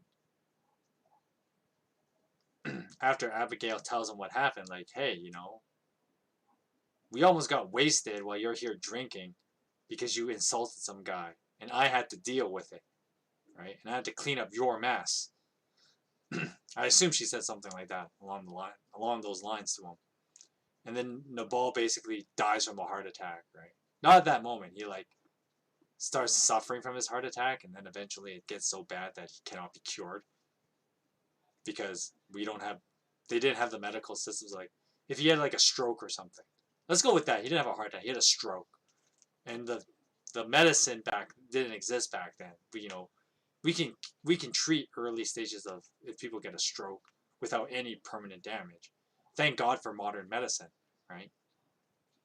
But Nabal might have had a stroke, and then he never, because the medicine didn't exist, he never recovers and thus dies from it. That's a safe assumption. I know the Bible uses like the weird spiritual language of like, well, his heart stopped, and then the Lord put him to death with that, right? Of course, you could put a rational explanation, say like, well, God gave him a stroke.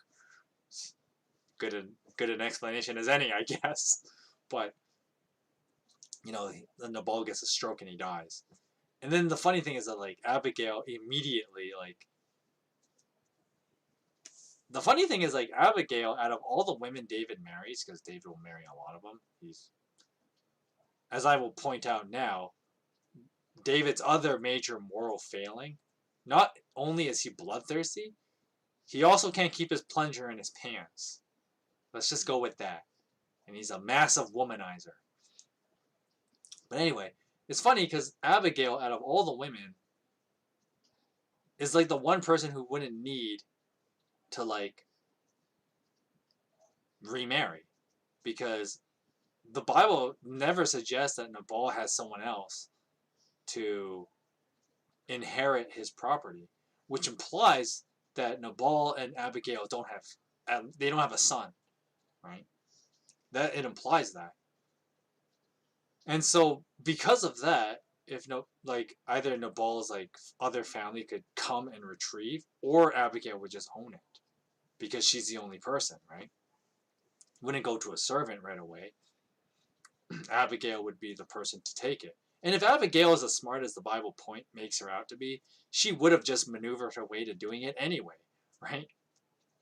So it's kind of funny where like Abigail decides to marry David anyway, even though out of all the women she has the least reason to, because she could take care of herself. And the Bible shows that she can. It's just kind of weird that she's like, oh, I'm going to marry this guy. I mean, there's a whole other thing too where like, I made the case of like her being a stand-in prophet for Samuel. And there could be that prophetic moment where she, because for some reason, people just know, that she might have known that David was going to be the future king of Israel. So she's like, I want in on that. Because I thought and you know, not to make her, not to besmirch Abigail's character after I said like good things about her, but you know, she's going to be a bit of a gold digger here. Like, I can either keep the money I have now or marry up to the future king of Israel, which is definitely better. Let's go with that one. That's probably Abigail's train of thought. I'm thinking that's her train of thought. And it makes sense, right? Because once again, even with no son, as the Bible implies, maybe one of Nabal's like relatives would have come and tried to take his property. Then you'd have other problems, right? But if she married David, then even if that happened, she would be fine because she would just move to the palace anyway when David eventually becomes king. But then we enter the problem because we get to see a part of David that's not so good. That David is a bit of a womanizer. Because not only does he pick up a dude's widow right after the guy dies, which is how you really spit on a guy's grave right there, but he marries Abigail, and while he's at it, he might as well like, hey, while I'm at it, I might as well pick up 2 women, right? I might as well have 2 wives. And so he marries some other woman, Ahinoam of Jezreel, and they were both his wives. And remember, the Bible points out this is a problem because David is actually already a married man. Although the Bible kind of downplays that immediately by saying that Saul gave away his first wife to someone else, which is interesting, right? Because, you know, technically David's a married man and he picks up 2 women. Oh, that does not look good, right? But then, of course, the Bible kind of like lightens this and says, well, technically, I guess she was given away, so it's not as bad as you think it is. But it's like, no. The fact that he picked up 2 women is bad enough as it is. So, of course, that's me speaking from a modern person. And this is where, like, it gets dicey, right? Because it's easy to say that, like, okay, David being a bit of a womanizer is a moral failing. And we do see some stuff in the Old Testament where, like, obviously having multiple wives is never a good idea. The book of Genesis points it out, right? It ends up causing a lot more problems than, you know, than good things. Sure, a guy might be able to get his fix more frequently, but you know, it's not good. And so, you know, David is no different, right? And I know some people might think, well, David was running away from Saul this time and couldn't have sex with his wife, so I guess he's got to relieve himself somehow, right? He's got to find. I can't. I don't want. I shouldn't dig into this anymore, should I? I don't want to shoot myself in the foot here, but you get the point, right? So David picks up 2 wives at this point, which shows David's on a slippery slope and is the beginning of another moral failing that he has. That, you know, he's a womanizer. And then later we see that he can't control his sexual tendencies, if you will. Does not possess the fruit of the spirit of self-control. That's David's problem, if you want to put it in a nutshell. But of course, by calling it the fruit of the spirit, that's a very New Testament idea, right? But, you know, I think that's an easy way of summarizing it. Out of the fruits of the spirit, David does not possess self-control. That is the one he definitely does not have.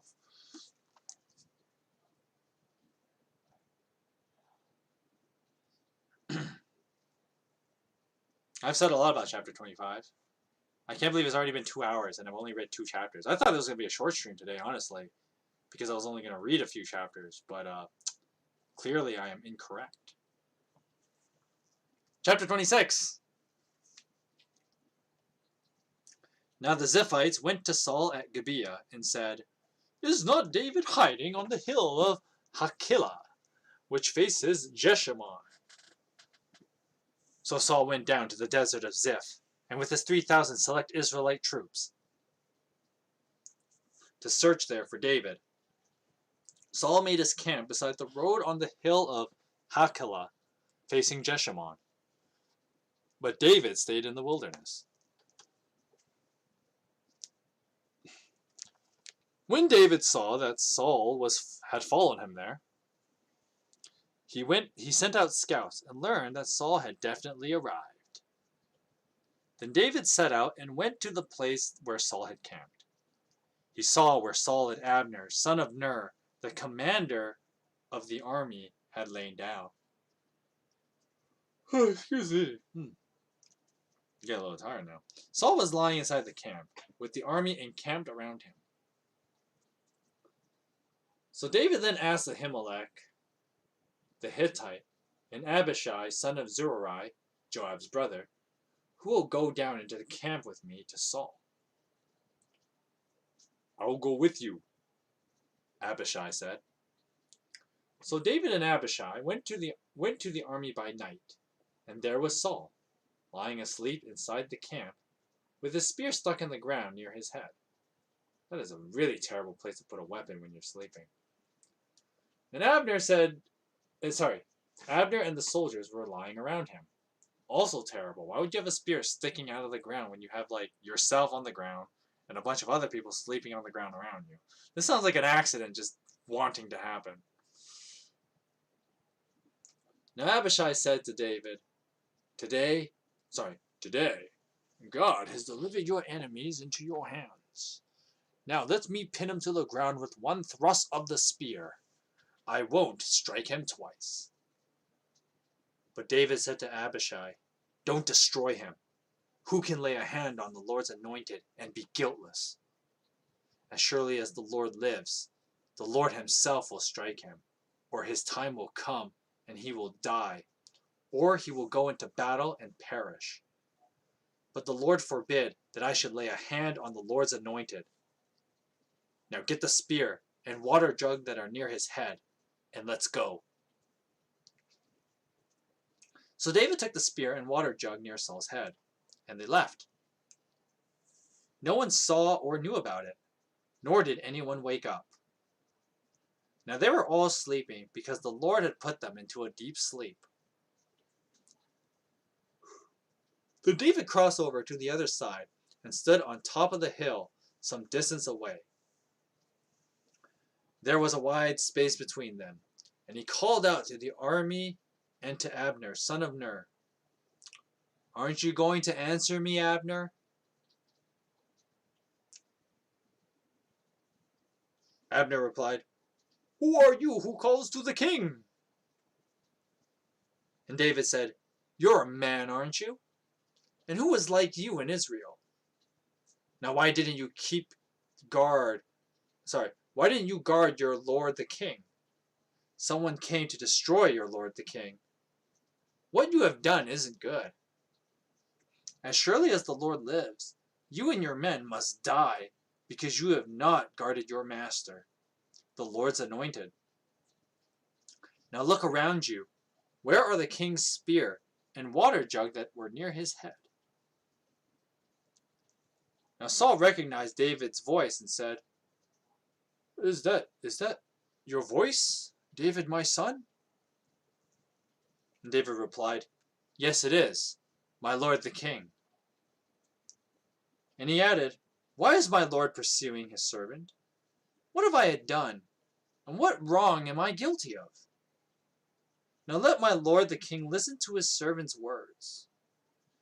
If the Lord has incited you against me, then may he accept an offering. If, however, people have done it, may they be cursed before the Lord.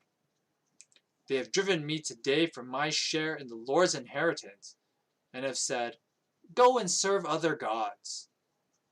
Now do not let my blood fall to the ground far from the presence of the Lord. The king of Israel has come out to look for a flea, as one hunts a partridge in a mountain.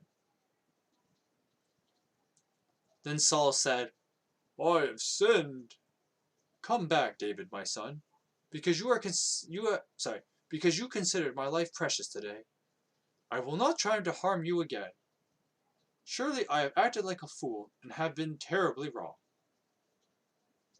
Here's the king's spear, David answered. Let one of your young men come over and get it. The Lord rewards everyone for their righteousness and faithfulness. And the Lord delivered you into my hands today, but I would not lay a hand on the Lord's anointed. As surely as I valued your life today, so may the Lord value my life and deliver me from trouble. Then Saul said to David, May you be blessed, David my son. You will do great things and surely triumph. So David went on his way, and Saul returned home.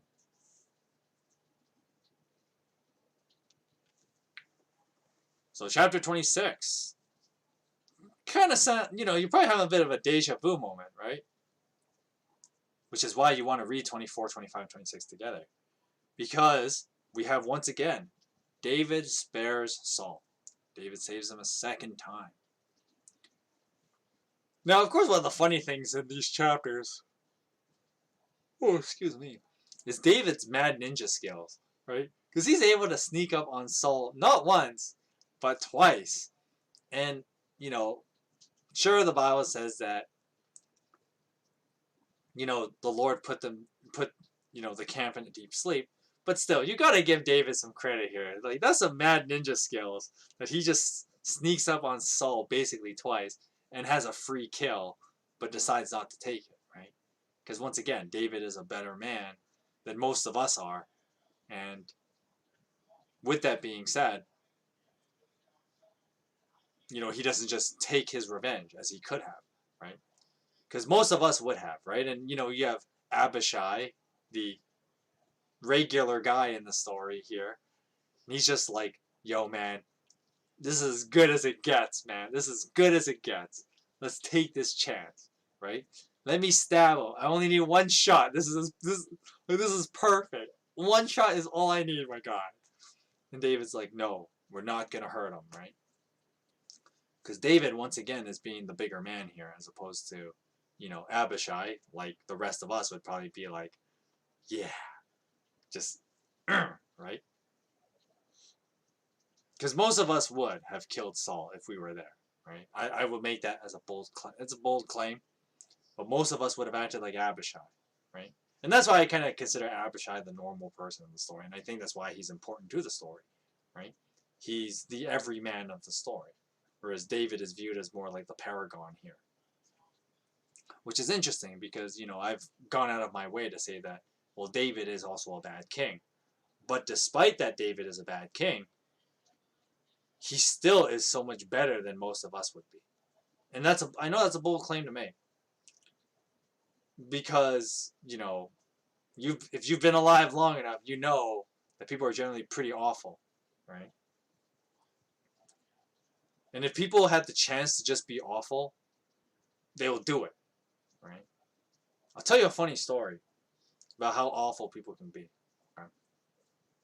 And the internet just allows people to be awful because you can do this behind the anonymity of the screen. But, today I was like, oh, I'm going to play some League today. Some League of Legends. So I tried to log in. And then to my surprise, apparently my account was permanently banned. And I was like, what? What's going on here? Apparently, the accusation was that I had used a third-party program. And I was like, what? No way, right? I know I suck at the game, but I would never cheat. So I went on LOLGG, and LOLGG so happened to have it, at least long enough, but then of course the account got deleted because it's permanently banned. But apparently, what I saw, I should have screenshot it to show you. But there was someone who hacked my account and played a game and had like amazing KDA, like just amazing. But I think the people that he played against, the hacker played against, quickly caught on that he cheated. He must have used scripting or something, which is a program that helps you like hit targets perfectly. And the guy basically cheated. So you got to think about this for a moment.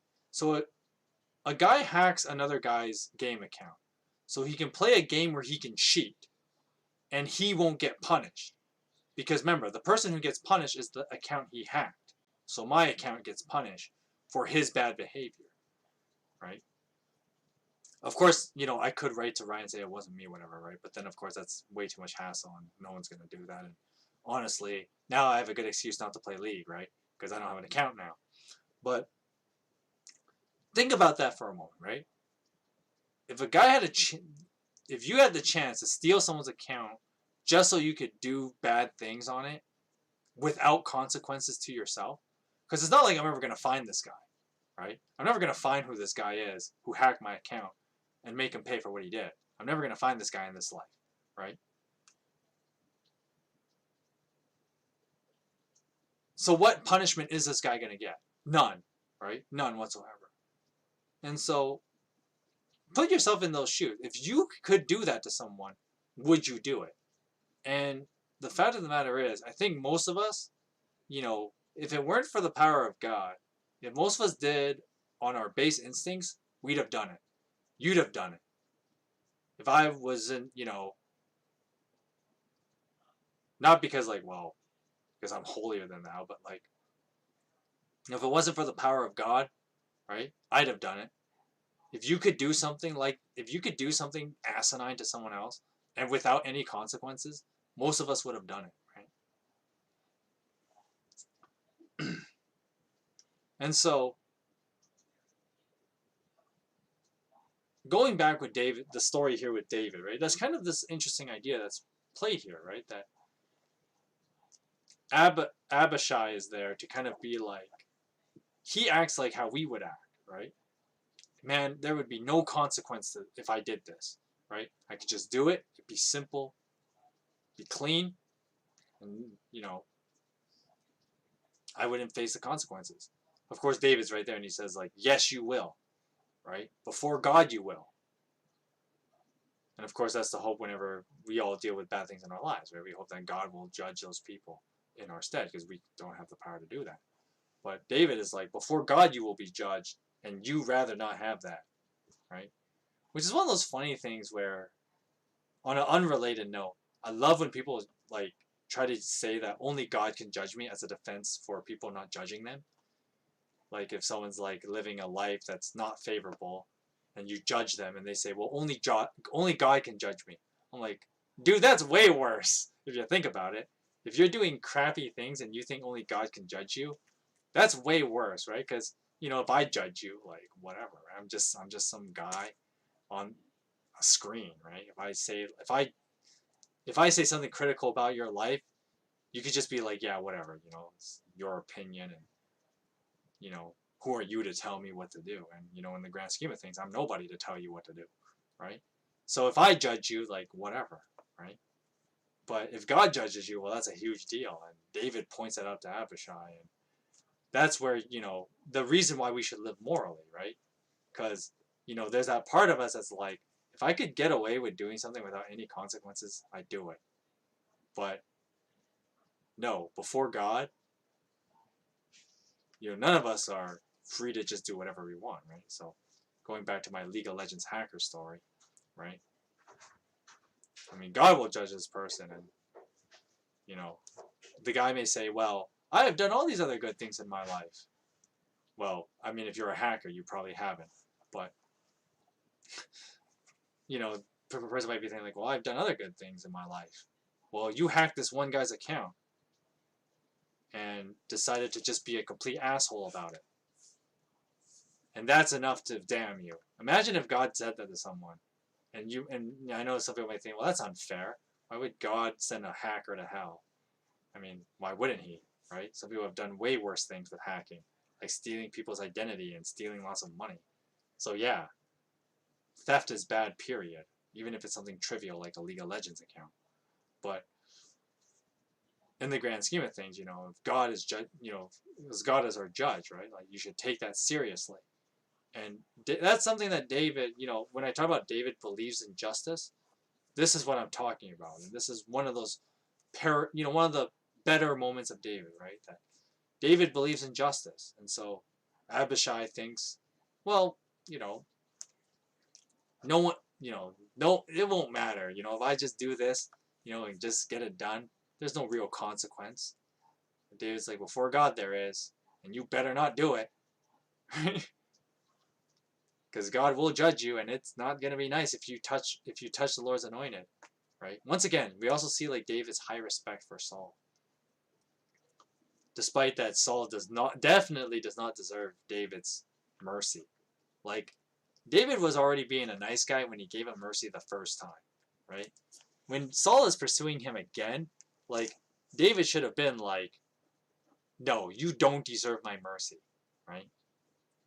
But this is, David is a guy who really believes that like God is our judge. And so that's why David doesn't act as judge, jury, and executioner.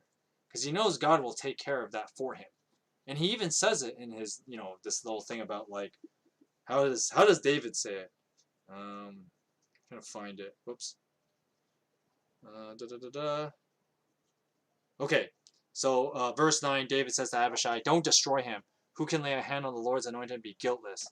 As surely as the Lord lives, the Lord himself will strike him, or Saul's time will come and he will die, or Saul will go into battle and perish. But the Lord forbid that I should lay a hand on the Lord's anointed.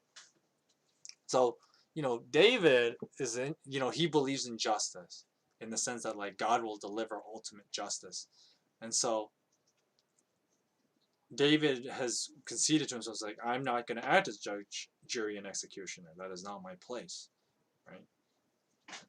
But God will bring it somehow, in some way, right? But that is not my place to do it.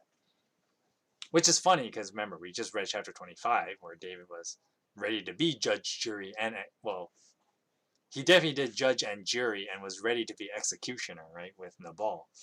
But with Saul, he held this high regard and high level of respect. Then we finally get to the end of chapter 26. Well, so David has this huge like speech to Saul, right, saying like, "Hey man, I have done nothing but good for you, right? Why are you hunting me? I'm not your enemy, right? I've been nothing but good to you." And then Saul's like, "Oh yes, you are. You're so good, blah blah blah blah, right?" And then of course there's the whole boundaries thing, right? David's like, "Okay, you know, I will show you respect, but I can't trust you, right?" Because once again, you can only trust yourself, right? And so you can't trust, like David can't trust Saul, right? David can be the bigger man, but he knows he also can't trust Saul.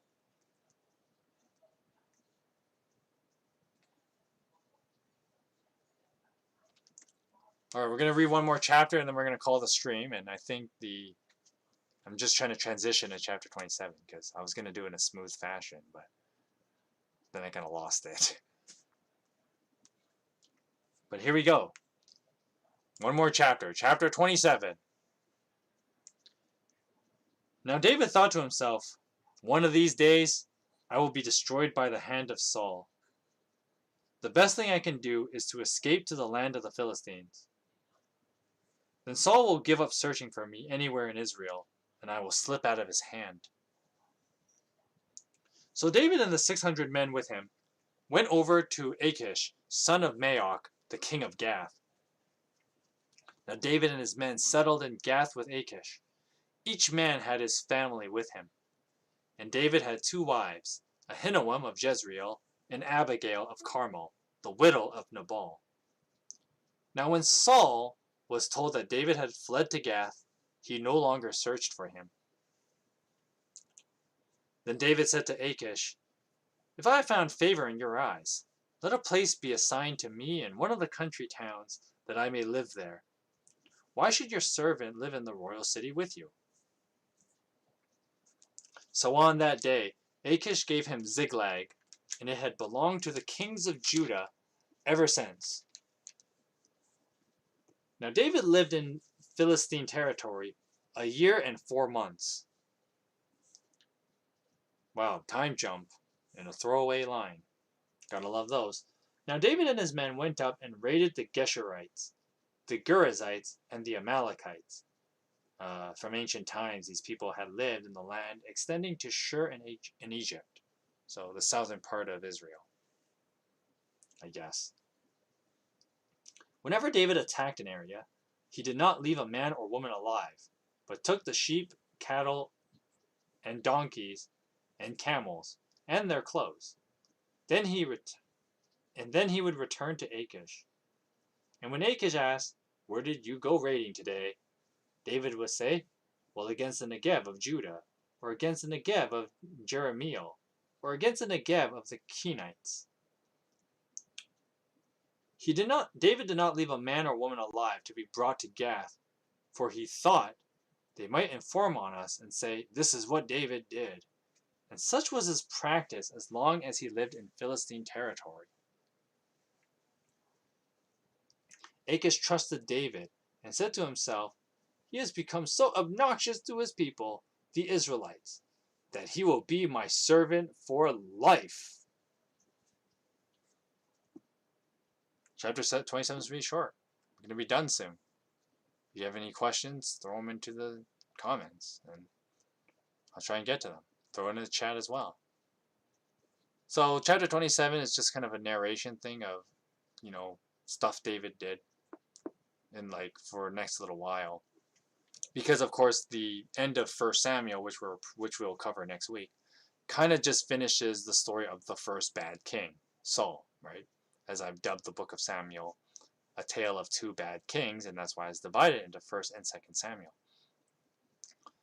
But anyway, we're just going to finish off with David's part of the story here. Even though this is supposed to be about, the tale of Saul the bad king, David's a pretty big character, right? So anyway, David moves to the Philistine territory, the last place you'd think he'd go. But David figures that he can't trust Saul, right? And we know this. We know that he can't trust Saul. Saul's been pursuing him for years, and even when David has shown him mercy, Saul is still pursuing him. And then when David shows him mercy again, Saul still pursues him. And so David's he concedes. He's like, you know what? I can't stay in Israel. As long as I'm here, Saul will keep looking. No matter how many times I spare him, he'll keep looking, and one day it's gonna screw me over. So I'm gonna get out of here. That's David's line of thinking, and that's completely rational, right? So David leaves, and he's like, "I'm out of here," and he goes to the Philistine territory, and he hangs out with one of the princes. And I assume this prince is probably inexperienced and doesn't really know what's going on, because he's pretty accepting of David pretty quickly. Because we read several chapters ago that David tried this with one of the other kings, and his guys were like, no, we're not taking this David guy, right? He's our arch enemy, right? But now, this what's this guy's name? Achish? Yeah, Achish is kind of let's chill, let's sit down and have a beer or something, right? Achish is a little bit too easygoing, right?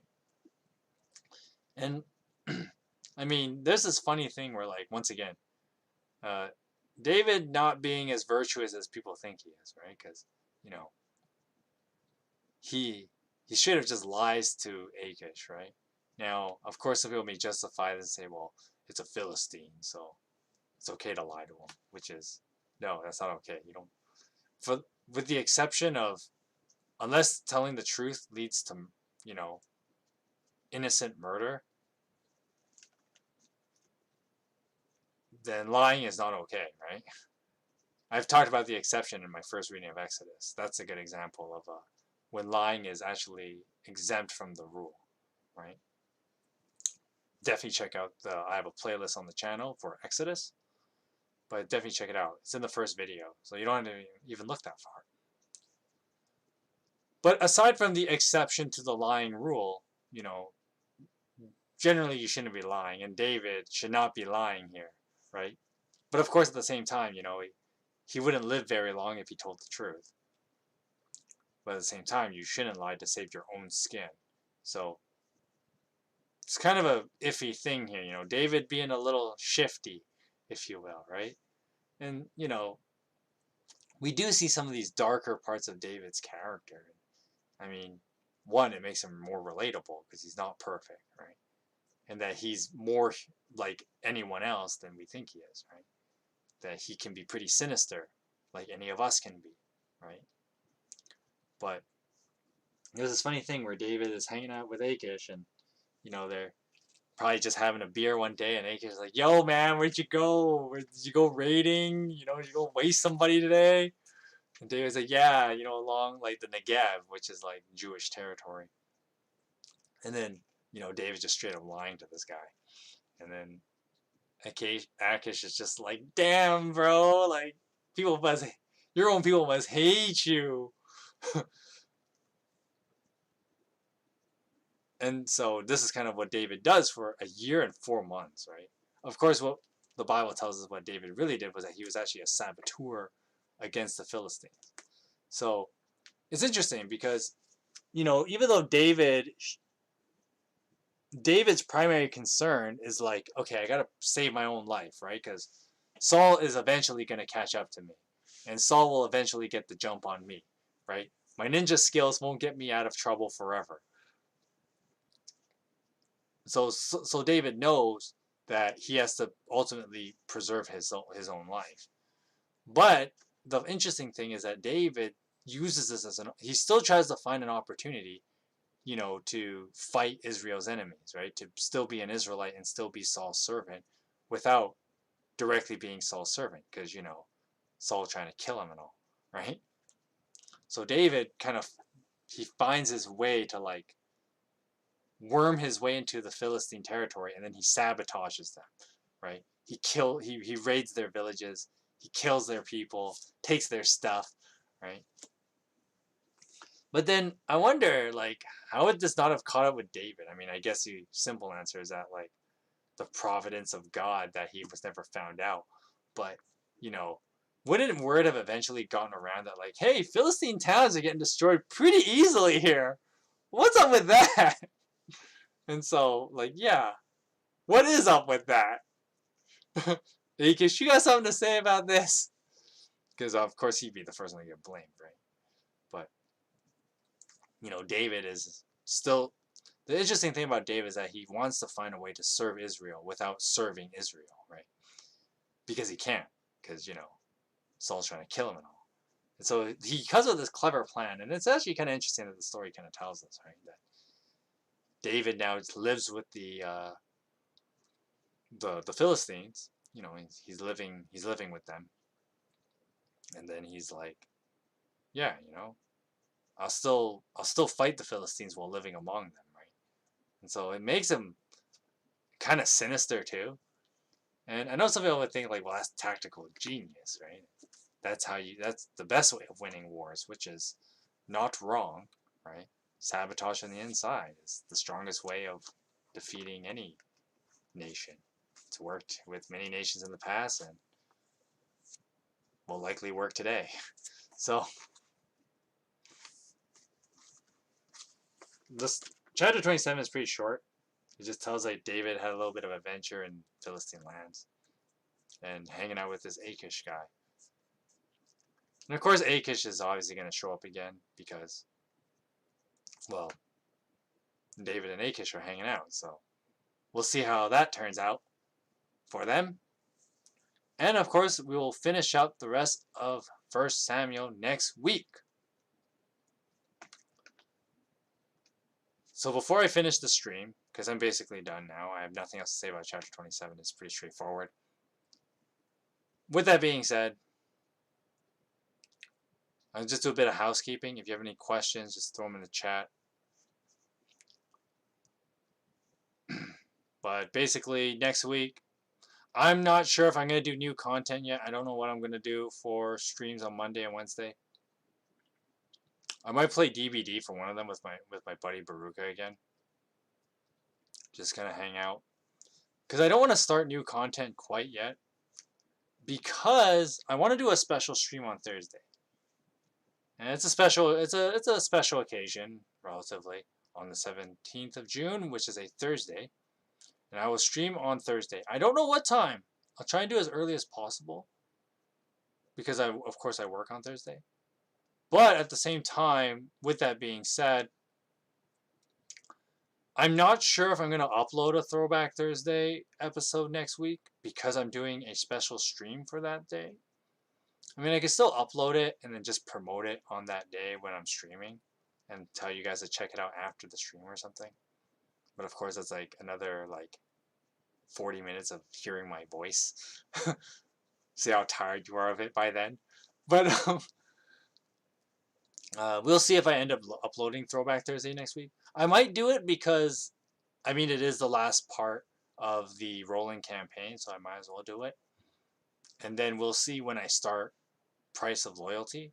Yes, I might as well tell that now. That basically next week I will finish the Archibald campaign. Because if you watch yesterday's episode, then you know I'm basically at the end of the level, right? I've taken out all of Archibald's guys, but there's just Archibald himself now. So next week I'll probably upload the episode and stream next Thursday.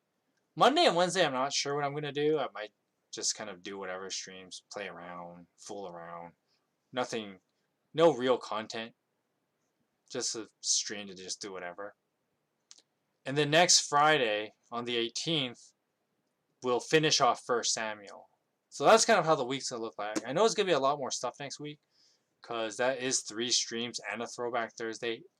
Sorry, that's 4 streams and a Throwback Thursday, which is a lot. That's gonna be a lot of content. So with that said, this is gonna be the end because that's all I have for announcements. This is gonna be the end of the stream. Hope you guys enjoy going through the book of Samuel, reading through chapter 24 to 27. Hope you guys enjoyed. Hope you guys have a great rest of your evening. Hope you guys have a great weekend. And I will see you guys next week. God bless you.